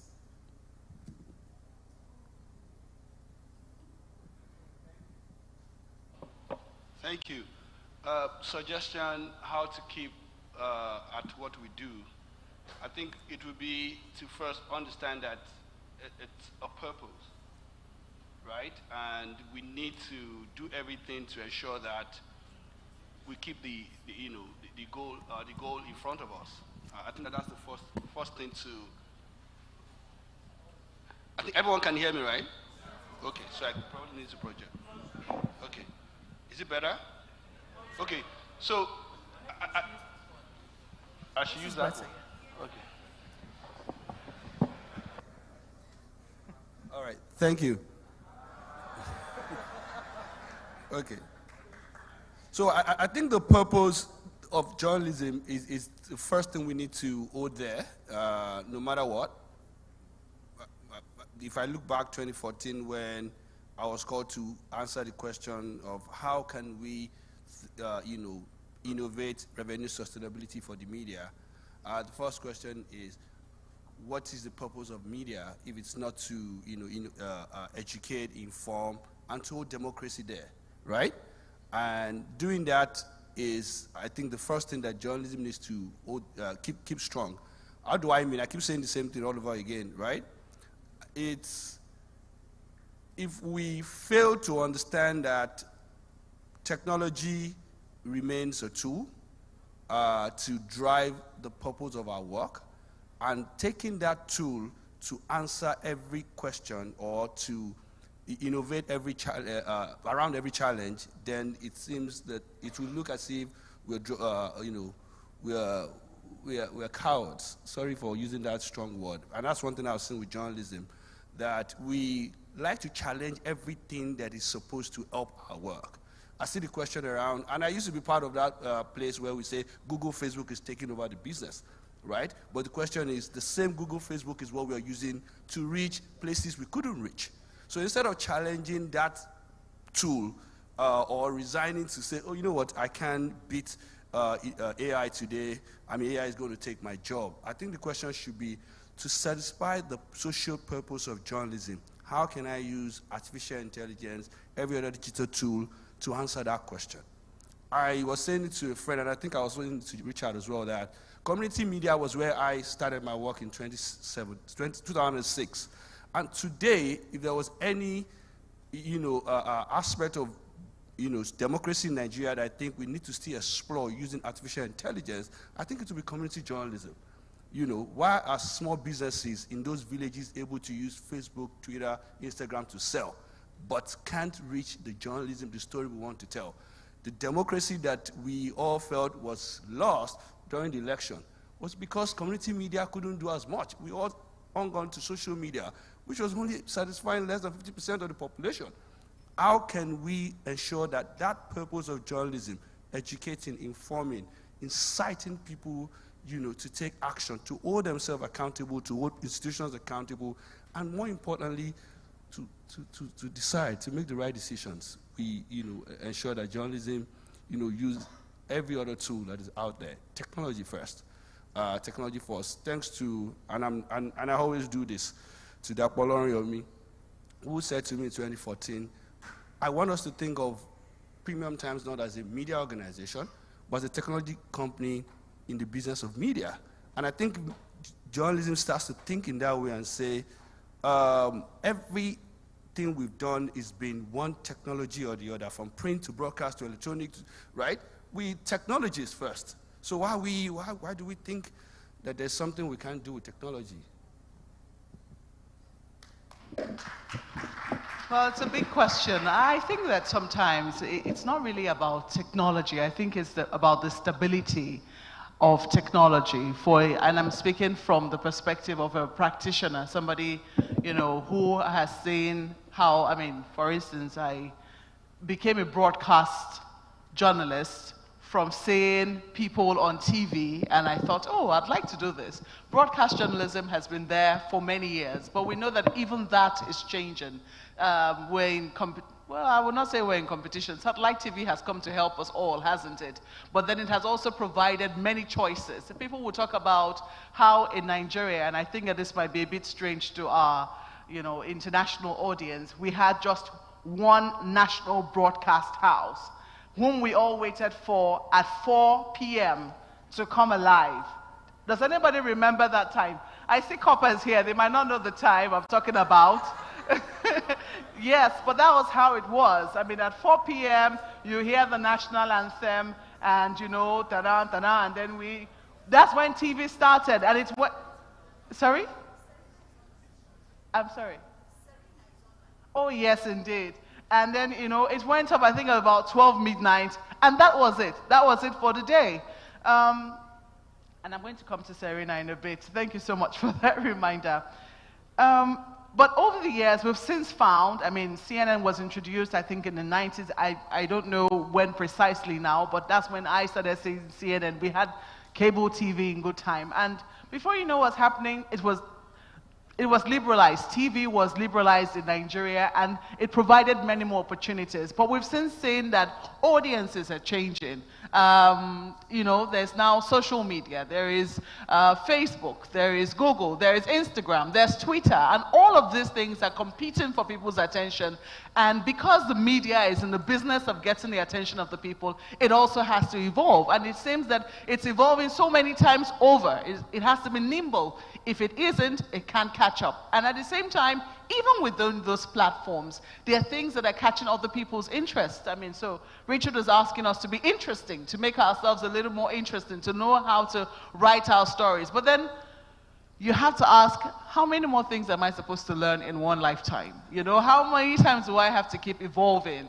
But it's since come out that if you do not evolve, you're going to become a dinosaur. That's what you're going to become. So let me take this to Serena. And I do not know how AI has impacted your work at the Center for Collaborative Investigative Journalism. I say this with all, sense of respect, because to be honest, I really did try to find something on you, but it was really, really hard. Was that deliberate?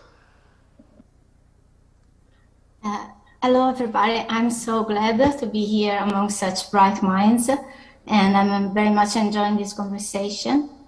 And yes, it is deliberate. Actually, I'm much known into the space of, now we call it the metaverse, with my alias, which is Serste, which is a simple contraption of my name and surname. And so, yes, you cannot really find much about me online with my actual name.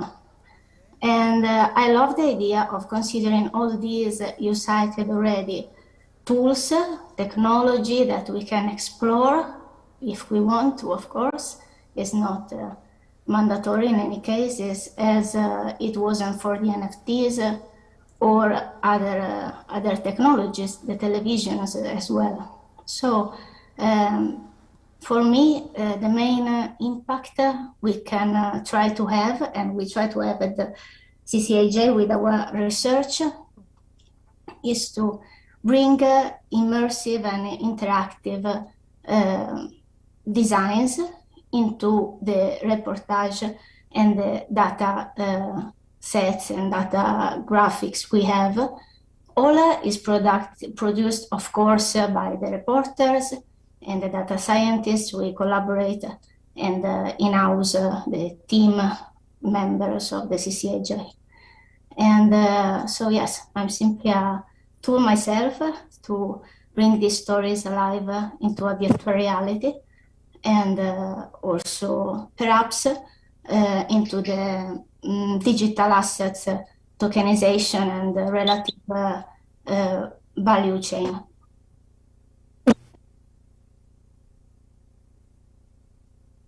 Okay, it does appear that your audio,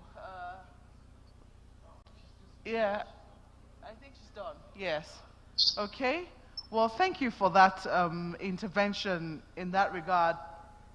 But I mean, I was speaking to the fact that, you know, it's for a number of journalists, I mean, for a number of media houses now, they're finding that you can either take advantage of the tools, continue to innovate with them, or you become a dinosaur, you lose your audience, as the case might be. And very interesting suggestion that Richard made about, you know, knowing your audience. Do you really know your audience? Very, very interesting. And that's something I'm certainly going to take back to our organization. But let me ask you, I mean, looking at the opportunities digital innovations present to journalists, do you think that there is so much more that we haven't explored? Or do you think that right now we should stick with what we have and see how we can take the most advantage of it, you know, to maximize or to leverage on what we currently have? I don't know, maybe to reach bigger audiences, maybe to explore stories a little more further. I don't know, but do you think that we should be seeking to innovate a lot more? And if your answer is yes, in what areas? I think there are two ways to think about innovation generally, but in this context for journalism, there are things that will always stay the same, elements of human behavior. That's why I really like the point that Richard made about understanding your audience. Really what he's saying is understanding how human beings behave. So what are the things that have been constant from the beginning of time? Emotions, desires, needs, and all of that, versus how people express those things. So that's really what changes. Human behavior is constant. For billions of years, we've always acted the same. But how we behave, how we interact with our environment, how we interact with information, how we communicate, those are the things that have changed, right? And I think as a journalist, if you really want to remain relevant, and I mean, I understand the irony of saying this as someone so young, but if you really want to remain relevant for so long, I think it's very important to understand the things that stay the same, so that you're not consistently chasing trends. Like Christopher said, last year, NFTs were all the rave. Blockchain was all the rave. Like, let's build this on the blockchain, let's do this with crypto, and now, like, half of the world doesn't care anymore. And that doesn't mean that the crypto space is dead. It just means that the people who were chasing hype have moved on to the next hot thing, which happens to be AI now. But if you really look at those new technologies, there are elements that have stayed the same over time. So interact or investigate what those elements are, so that you will be grounded, and then you now understand the things that are always going to change. For instance, again, I keep making reference to his speech because it was so good, but when TV came, I mean, if you read history, People thought TV was going to be the end of human history. We are all going to be so stupid. We are all going to be this. And then TV came with all these magnificent opportunities. It's the same thing with the internet. At the dawn of the internet, people thought this thing is going to destroy the world, or this thing is never going to take off. And then the internet is where it is right now, right? It's the same thing with AI. There's always going to be new technologies, but some elements of human behavior will stay the same. So figure out what those things will be.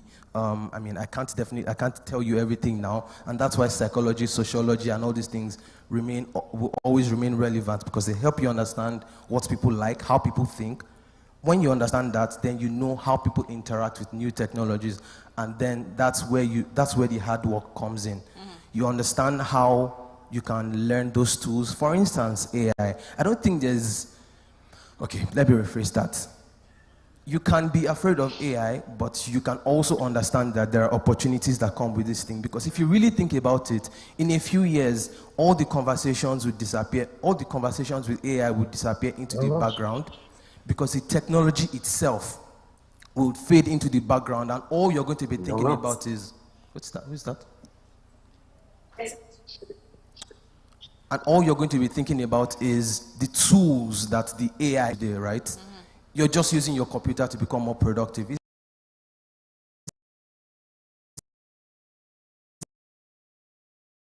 the same way when Grammarly is powered by machine learning, which is a type of artificial intelligence, right?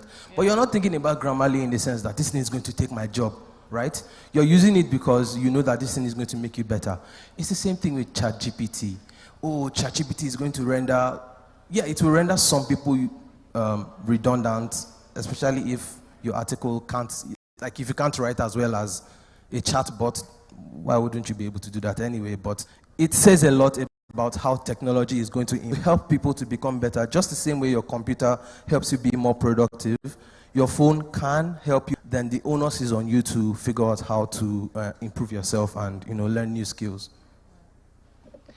Well, thank you for that. But you said that you have to understand the things that stay the same, yes, to remain relevant. So you're not just, chasing everything. But you must understand that is hard. Oh, yes. Yes. I don't know. Are you able to offer any tips on that? First, I don't know if you agree with him, Christopher. I don't know if you agree with him. I agree with him on every single point he just made, yes. I was going to make the exact same points. I'm just like crossing notes out now.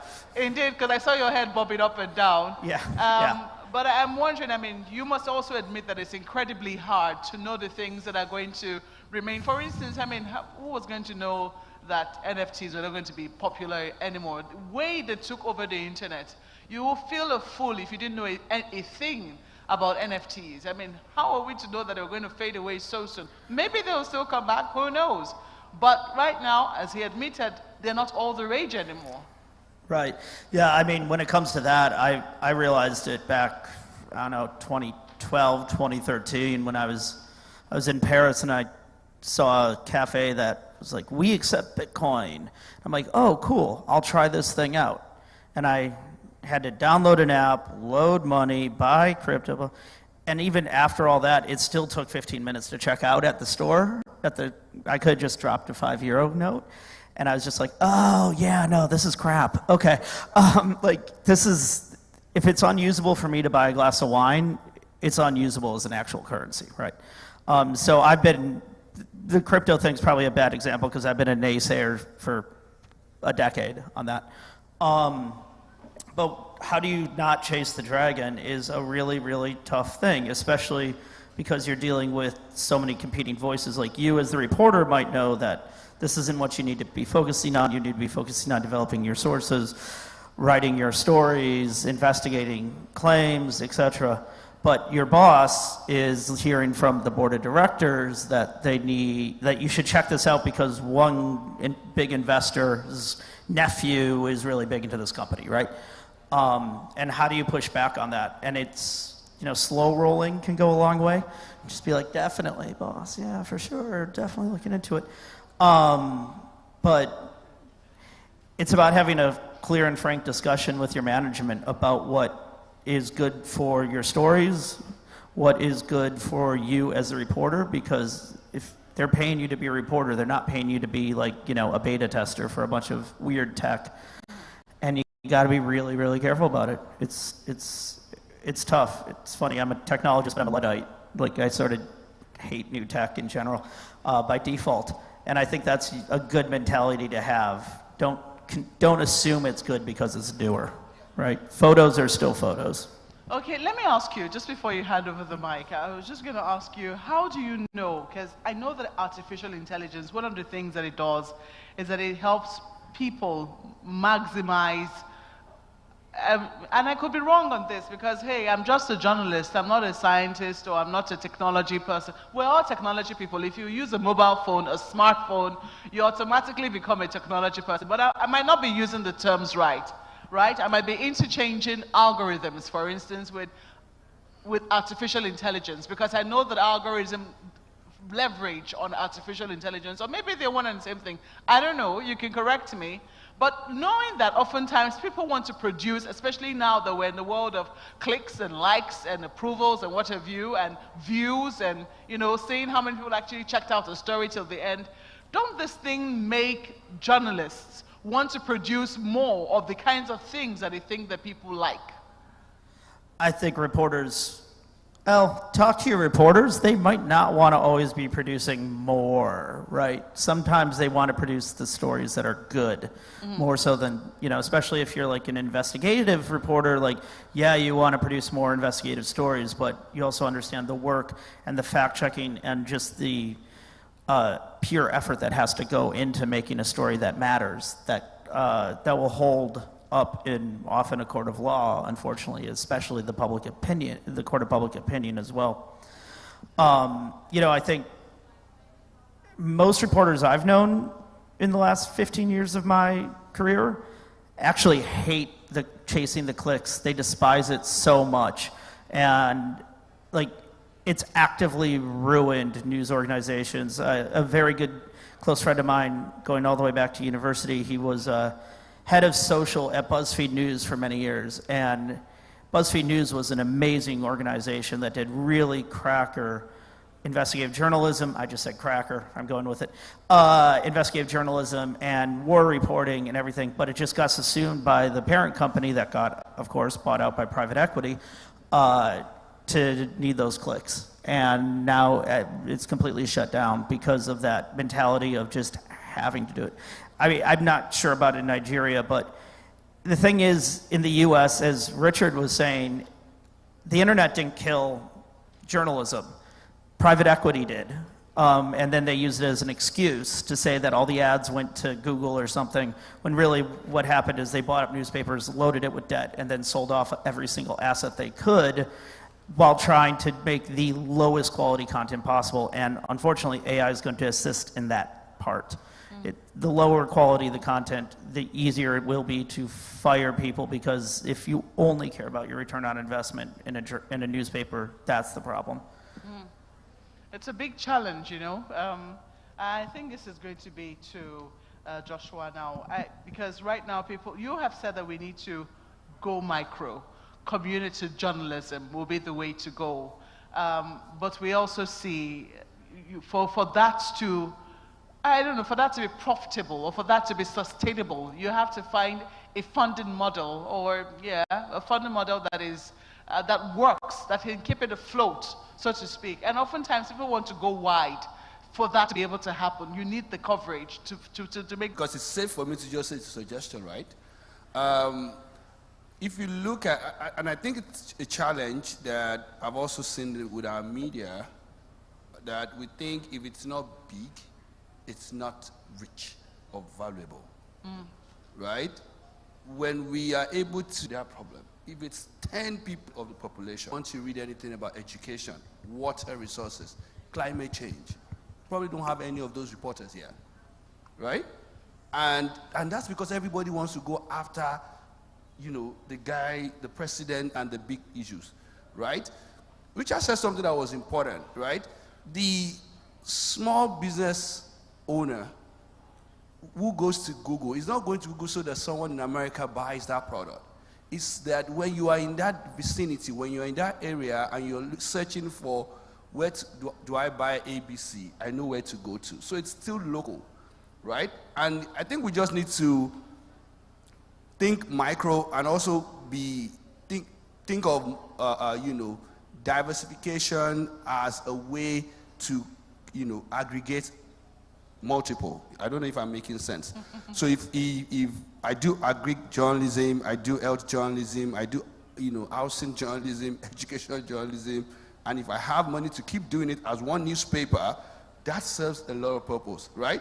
But do I also have, we have 774 local government, but you do have 774, media outlets to service those 774 local governments, right? One of the things when we were trying to experiment, and we're still experimenting with it, with Nubia, which is our AI product, is you have data about every community, county, council, country on the African continent, right?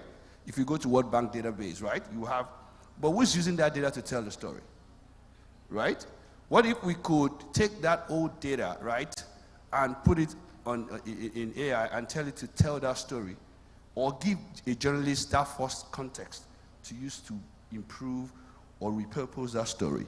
That's something we're trying to do, and that's how we think you can leverage it. Don't say you want it to write 5,000 types of one story. How about 5,000, segments of the population that you have not reached, right? I don't even know. When I was young, you could read newspaper as a kid. I don't think if kids between the age of 8 and 13 can read anything can access or consume journalism. I don't know, too. Right? And those are the things I think we need to begin to explore and things we need to begin to innovate. And it doesn't have to be digital to be innovative. I think that's another question we need to tell ourselves, right? It doesn't have to be digital to be innovative, right? It could be from the needs. I think needs will always be the way to think about it. What do people need? Indigenous language. There are hundreds of languages in Nigeria that nobody has explored for journalism, right? That's going macro. That's going micro to solve a macro issue, right? Joshua, I sincerely hope that our senators were not listening to you. I mean, I heard this from senior colleagues, and one of them is in the audience here.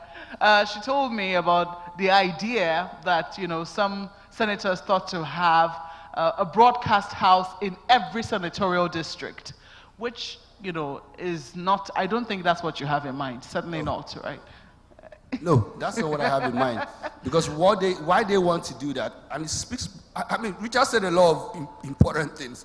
Says politicians know how to reach everybody, right? They know the language to use to reach everybody. I think that if we were given an estate in the same realm with politicians, we said journalism is the fourth estate, right?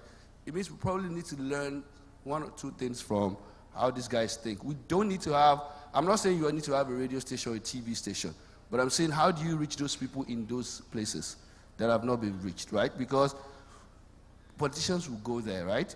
Businesses will go there. They will. You wonder how we can all have Coca-Cola, right? When we were younger, in every part of Nigeria. Why? Because it's about profit, right?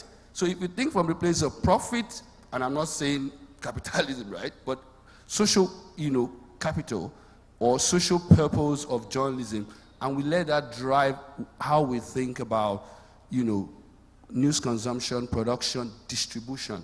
I think I'm even speaking to distribution more than I'm talking about. Because the SDR theory of journalism, right? Storytelling, distribution, and revenue go together. How are we putting that together and using digital technology to answer the question? That's what I'm talking about. I mean, even if you give all the senatorial districts, what is the content? Big question. Right. But I'm sure they'll find content for it. Let me quickly go once again to Serena. And I want to ask her, this is, as we wrap up now, and throw this to the audience, because I'm sure that they certainly will have questions for you.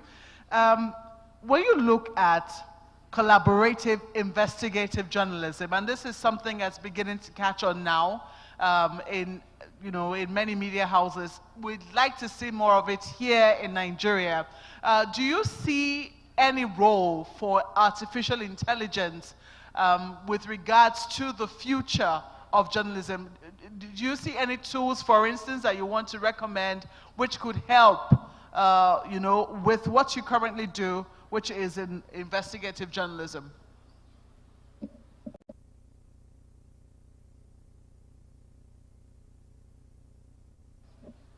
Is Irina still with us, or have we lost her?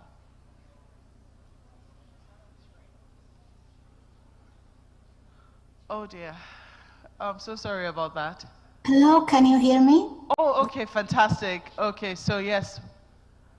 I'm sorry, we are having some problems in the Zoom meeting, so I wasn't able to hear your question. Could you repeat, please? Apologies about that. So let me just take that again. I was saying that when you look at the future of journalism and where you currently practice in the investigative journalism area, do you see any tools right now that are interesting? And you know, do you see how we can actually push this to make maybe the future of journalism a little brighter in the area of collaborative investigative journalism? Yes, I've got a wonderful experience in these almost 3 years of collaboration with the CCIJ, and we firmly believe in collaboration between reporters and data scientists, but also with the technologists and artists to bring everything we can to people, basically, to enjoy and to be able to access in every way they can. So yes, I see that's a difficult, has been a difficult time through the pandemic and so on, but also digital tools are allowing us to be more connected. So yes, part of my job is actually to connect people more in virtual spaces and also work together as a team. Are there any tools that you found particularly helpful and some that you might want to share? Yes, we work with Spatial recently, which is a platform that you can use as a private or a company to build with the templates or to upload your rooms.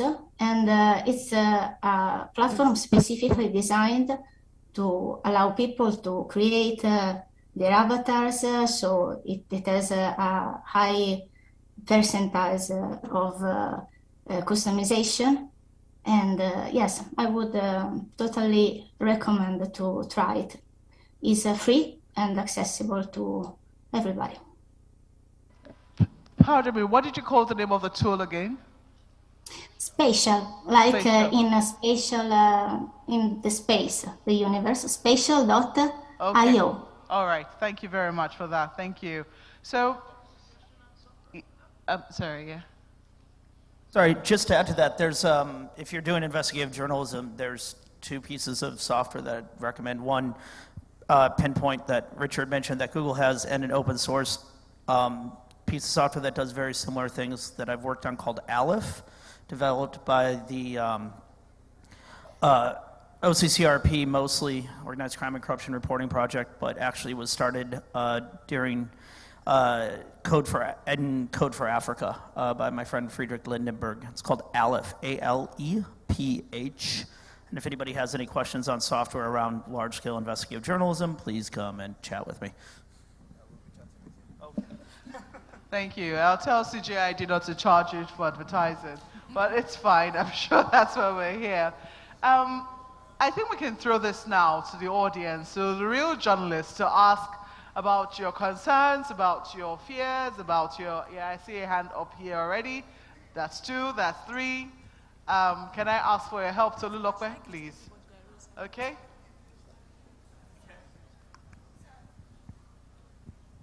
Okay, so the first one. Hello, thank you. My name is Jamiu Folawi.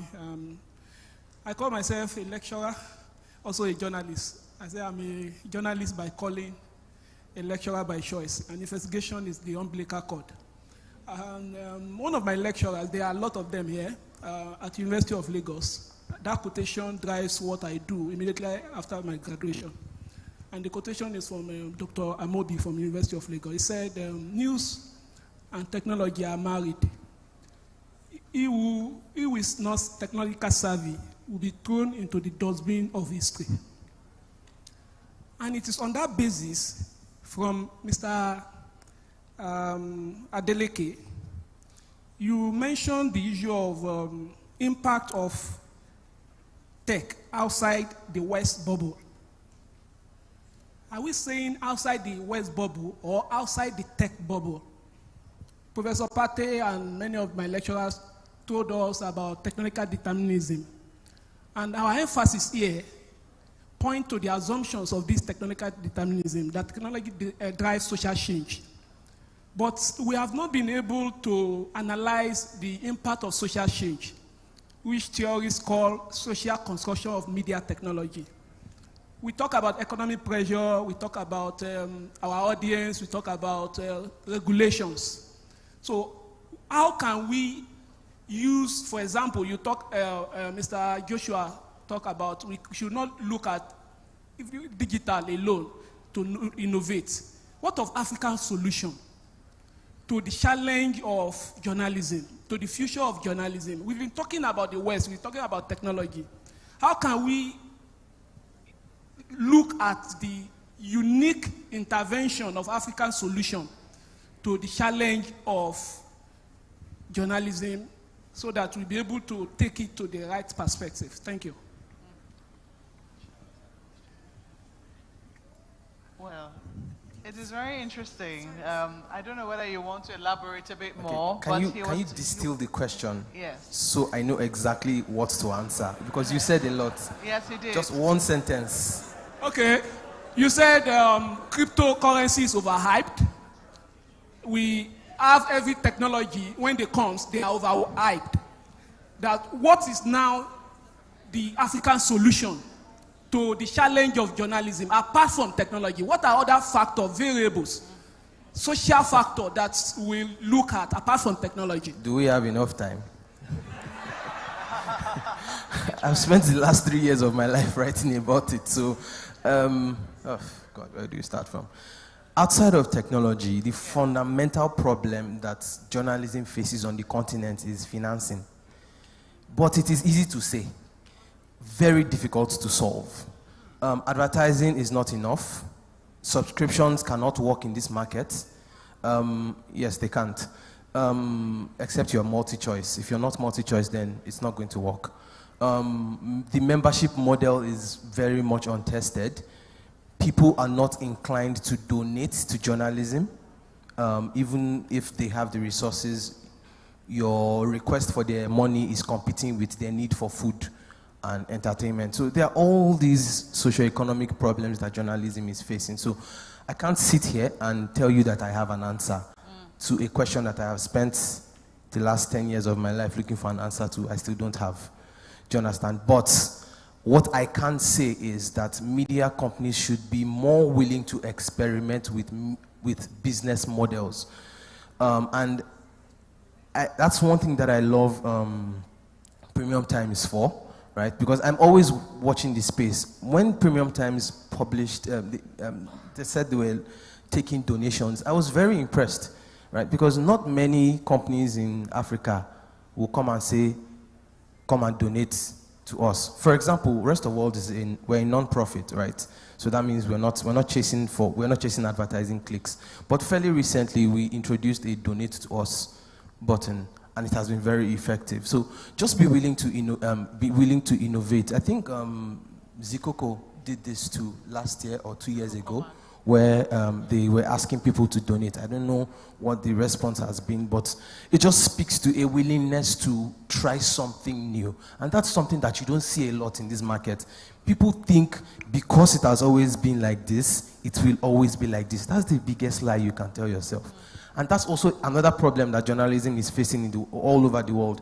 Because journalists think this is how journalism has always been, and this is how it will always be, forgetting that journalism is a fairly new profession in the grand scheme of things. 100 or 200 years ago, we didn't have journalism as it is today. It has evolved. the journalism that we are practicing today, the business models that we are working with today, will probably not be the business models that will be prominent in 50 years from now. So just be willing to experiment. That's the only thing that I can say. Thank you. That was brief, yes. Good day, I am Maimuna Alkali. You keep talking about the... Your name again, sorry. Please. I am Maimuna Ahmad Alkali. I'm a recent graduate of Nile University. You keep talking about tools to equip yourself Sorry, for... who's your question for? Yeah? Your question, who is it for? I think it's a general question for the practitioners and the speakers as well. Okay. You keep talking about tools to equip yourself with, but then we don't talk about the people you're equipping with these tools. Because in school, data journalism and innovative journalism was not really emphasized. It was rather broadcast media and print media, then radio and what. But then data journalism, I found out about data journalism in my final year, and I was really interested. But then it was not really emphasized. It was just the history and the concept that was explained. So is there any proposition to NUC to incorporate and emphasize more on data journalism and innovative journalism? It's a big question. It's more about our curriculum catching up with the innovations that are coming up within the industry. Yeah. Thank you for that question. And it's one challenge I know CJID started about 5 years ago to respond to, right? The question of pedagogy, matching practice, right? And one of the things that I remember, now I'm advertising for JJID now, did was to go to the universities and, talk to the lecturers and say, fact-checking, data journalism, investigative journalism, all of these things you don't teach your students. Can we begin to, work together? Right? And that was how Campus Reporters started, right? And I know a lot of campus reporters that are here that are also now entrepreneurs, right? I think the way to answer that question is to say to our lecturers, in here, or just teachers generally, that you also need to keep up as much as possible and also take advantage of the resources of the practitioners. We need more practitioners in classrooms, right, to come share. They don't need, I don't think people need a PhD before they should be able to teach data journalism. I don't have a PhD, and I run a data journalism platform. So we need to begin to embrace. And it's interesting that I think the Nigerian curriculum is just recently unbundled to, do all of these things. So back to policy also. Government also taking advantage of some of these innovative things and also ensuring that they are financing the curriculum or the pedagogy to be able to catch up. Sorry about that. But another thing I also would say to challenge you and other people is don't stick with what you learn in the classroom. Hack academics. Academics, right? You need to, you didn't learn how to use phone in the classroom, did you? So why are you staying with the classroom to learn journalism, right? Use the phone, use the TikTok and the rest of them to also learn. I think that the people need to be able to be problem solvers and not always throwing the problems at institutions. Thank you very much for that. I see a few more hands. Yes, please. Yes. So, Chris, you mentioned the negative appearance of artificial intelligence. And I think it's important for this panel to touch on the issue of ethics. So, ethics is one of those negative appearance. And would you like to explore at what point should journalists then begin to understand that this is an ethical boundary? That even while you're leveraging technology, while you're leveraging artificial intelligence, to enhance the work that we do, at what point should we know that, no, here I'm not supposed to go beyond this point? Because there is a way in which we can, utilize these tools and then we are contributing to the problems. So can we take some moment, to just talk about that? And I'd like Chris to start, and maybe Joshua to also speak to it. Thank you. The ethics don't change. That's the honest answer, is use them the same way you would use a spell check. In that, verify everything they write. Make sure that you're not putting anything out there that you haven't checked yourself as well. It can be a first draft, but you're the editor. Your name has to be the one that actually puts it out, or the writer, you know, whoever's byline it is. So just stick to the same, you know, same ethics you've always had. They're not, this isn't some brave new world where you have to, you know, throw everything you know to the wind. Stick with what you know, stay true to the ethics, don't make stuff up. Don't let the computer do it. Yeah, I think you said everything. If the purpose, I keep going back to the purpose, right? The value of journalism is to inform the people. Whichever, I mean, it's public interest, right? Always ask yourself that question. Whatever I'm doing, the process that I'm using to go about this practice, right? Is it for the interest of the public, right? Why do I want to exaggerate the number just so that people will click, right? Why do I want to, you know, malign someone's, you know, name or interest just because he abused me yesterday or he did something wrong to me? Is that of interest to the public, right? Or why do I want to, you know, propagate, you know, right?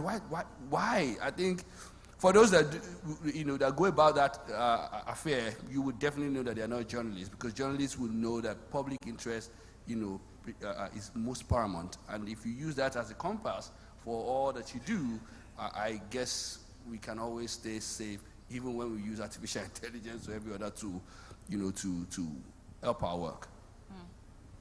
How many more questions can we take? Do we have time for? Oh, jeez. Okay.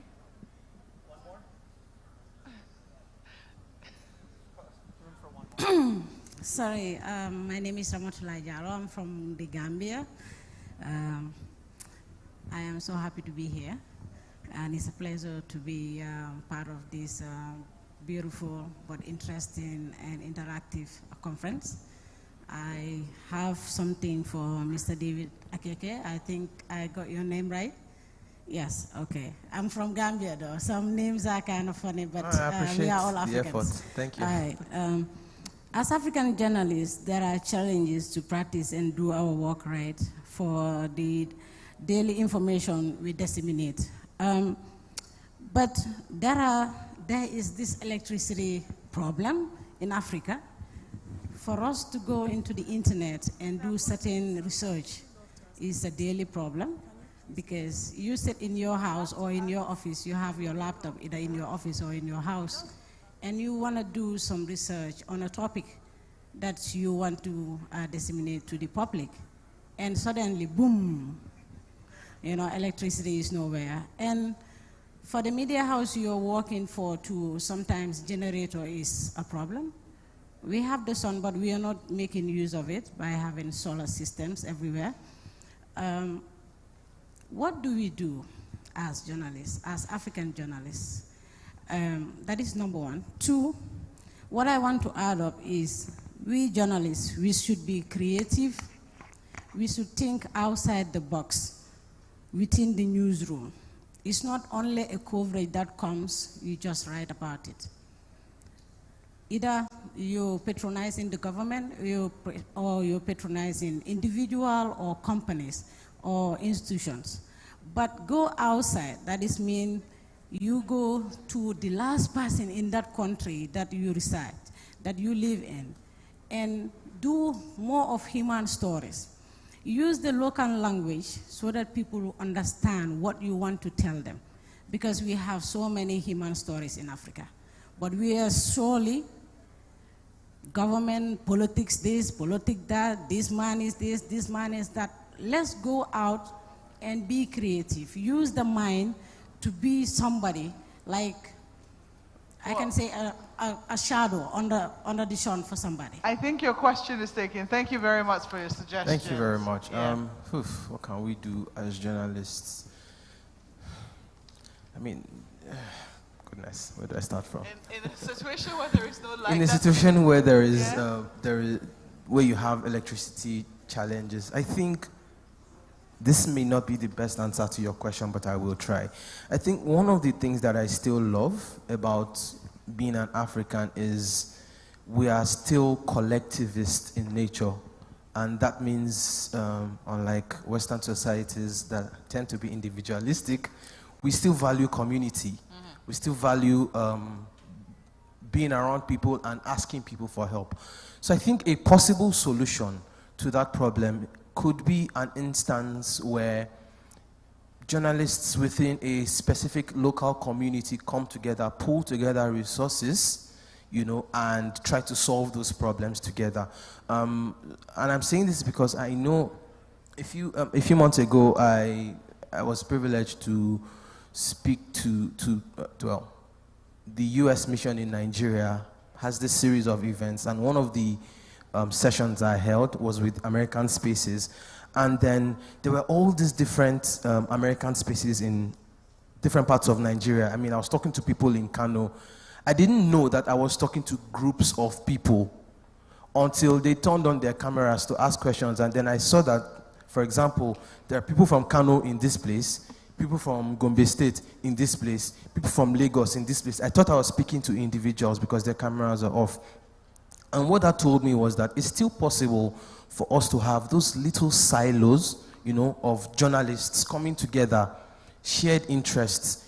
In this particular context, people could pull together their resources to solve those problems. But I find it difficult to think of anything beyond that because, I mean, we can't really trust our governments to solve these problems for us anymore. We've been trusting them for decades, and that hasn't gotten us anywhere. So I think that could be a possible solution to what you're asking. I hope that helps. All right. Well, thank you very much. I have to thank you all for your questions. And I'm just going to give my panelists 30 seconds right now to wrap up their thoughts on this subject: artificial intelligence, digital innovations, and the future of journalism. Who wants to go first? I think I'll borrow from the wisdom you just mentioned and say, for our context, we need to be collaborative and co-create some of these solutions. If we work alone, it's going to be very, harder and, difficult. Can we bring our energies together? Can we bring technologies, journalists, psychologists, even come together and think about how do we create those solutions that are, useful for our own context. I guess that's my own final words. Let's be creative. Let's co-create. Stop competing when you don't even have anything to compete for. Yeah. Well, I was just going to ask, because Busola raised the question of ethics, right? And it's very important. You said something about how journalists shouldn't make figures up. Do not, how will I put it? Don't cook things up. But if you find people online who are cooking things up that are harmful, misinformation, using all manner of technology, deep fakes, etc. Isn't it okay if journalists also explore those same tools to see how they could counter it? Absolutely. Absolutely not, or absolutely? We can use the tools to counter, right?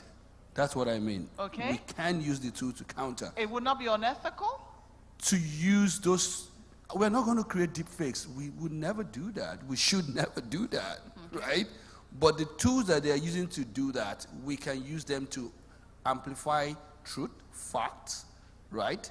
And also see if we can explore it for the magnitude and the speed at which they go.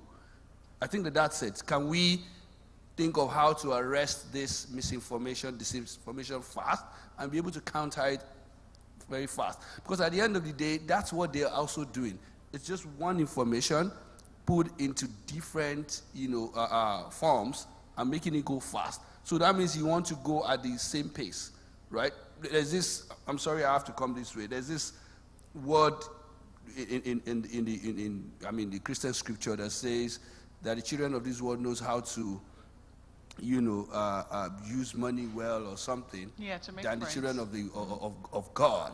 And I always would say, journalists should also be able to know how to use these tools well, to inform the people that are being disinformed by propaganda machines and, structures or institutions. I guess that's how I kind of think we should go about. We should never, like I said before, public interest, right, is why we do what we do, is why we use the tools that we use, right?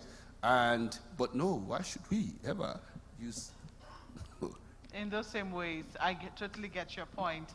Thank you very much for your thoughts, Joshua Oluwafemi. Christopher, do you want to quickly intervene?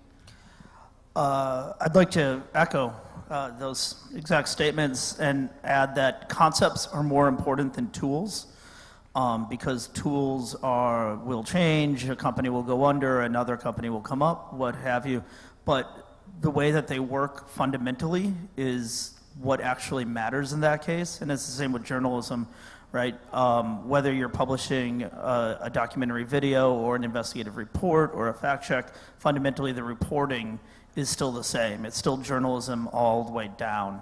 And remembering that and not getting overwhelmed, but instead trying to see what it's trying to do or in how it's doing it is absolutely the most important thing.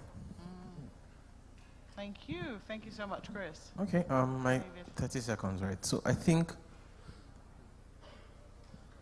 right now, artificial intelligence is still unable to come up with original ideas, and essentially what it does is to curate. And that means AI is not yet sentient. And that means for us, there is still room for personality, there's still room for original thought.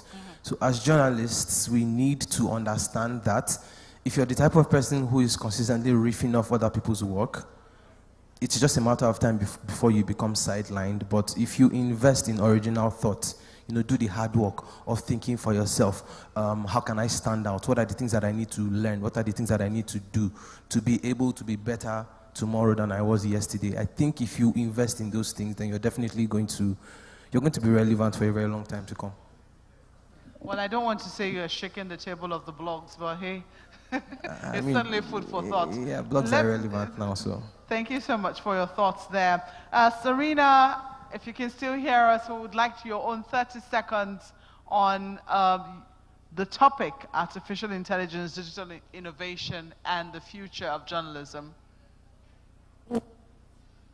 Thank you. Yes, I totally subscribe what I've just heard from the other panelists.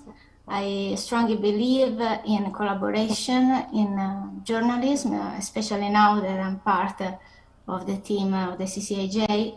And so in the future, I hope to see much collaboration, much involvement from the citizens of the various spaces we report on, and more data science that we can share globally with everybody.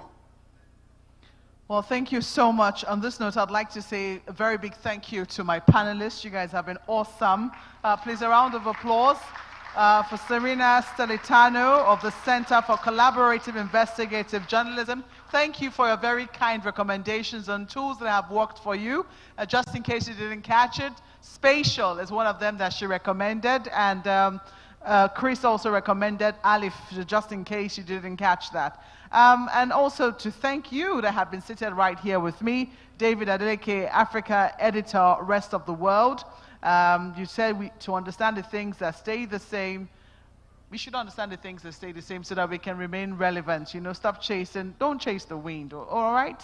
And also Christopher, thank you so much. He's with Duke's Reporters Laboratory. Thank you so much for your thoughts. And Joshua Olufemi, founder and publisher of DataFight. Very interesting thoughts that have been shared here this afternoon. Once more, gentlemen, thank you so much for your time.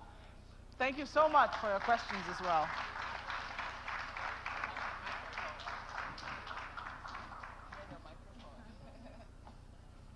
All right, let's do one more round of applause for our panelists for this panel that was on artificial intelligence, digital innovations, and the future of journalism. I know there are more questions from the audience, but during lunch and networking, you'll have opportunities to meet the individual panelists and ask your questions as it may be. So we're going into our breakout sessions, which will take us straight to lunch. Let me just give you some quick housekeeping. Please don't forget, we want to see all of your comments, contributions, and questions, your feedback on social media. Use the hashtag WAJIC2023, that's WAJIC 2023. Now, the first workshop that is going to happen is Data, Insight, and Business of Journalism. That will be moderated by Adenike Aloba. She's Program Director for Data Fight. The workshop will be at the Chris Ayanwu Hall. So Data, Insight, and Business of Journalism will be happening at the Chris Ayanwu Hall. The second workshop, AI and Tech Tools for Newsrooms. Akintunde Babatunde, Program Director for CJID, will be moderating that, and it's in the Audrey Gadzekbo Hall. Again, Workshop 2, AI and Tech Tools for Newsrooms, in the Audrey Gadzekbo Hall. And our final workshop will have a paper presentation. Please, can I have your attention? Please, let's listen to all the housekeeping and then we can move. So there'll be a paper presentation for the third workshop, which will look at media ethics and news media financing in a fledgling economy, using the Gambia as a case study. Dr. Morolake Omawumi Adekunle, the Dean of the School of Journalism and Digital Media, University of the Gambia, will take that paper, and the panel discussion will be handled by Dr. Willetta James of the Fura Bay College, Sierra Leone. So workshop 3 is happening at the Madi Cisse Hall. Workshop 3 is in the Madi Cisse Hall. Because of time, we need the workshops to wrap by 2:30. So please, moderators and those who are handling the workshops, by 2:25, please start wrapping your workshop. Lunch starts immediately at 2:30. Let's all return to the hall by 3:15. Ladies and gentlemen, lunch is 2:30 to 3:15, so we can get right back on schedule. Thank you so much, and I'll see you back here in the afternoon after lunch.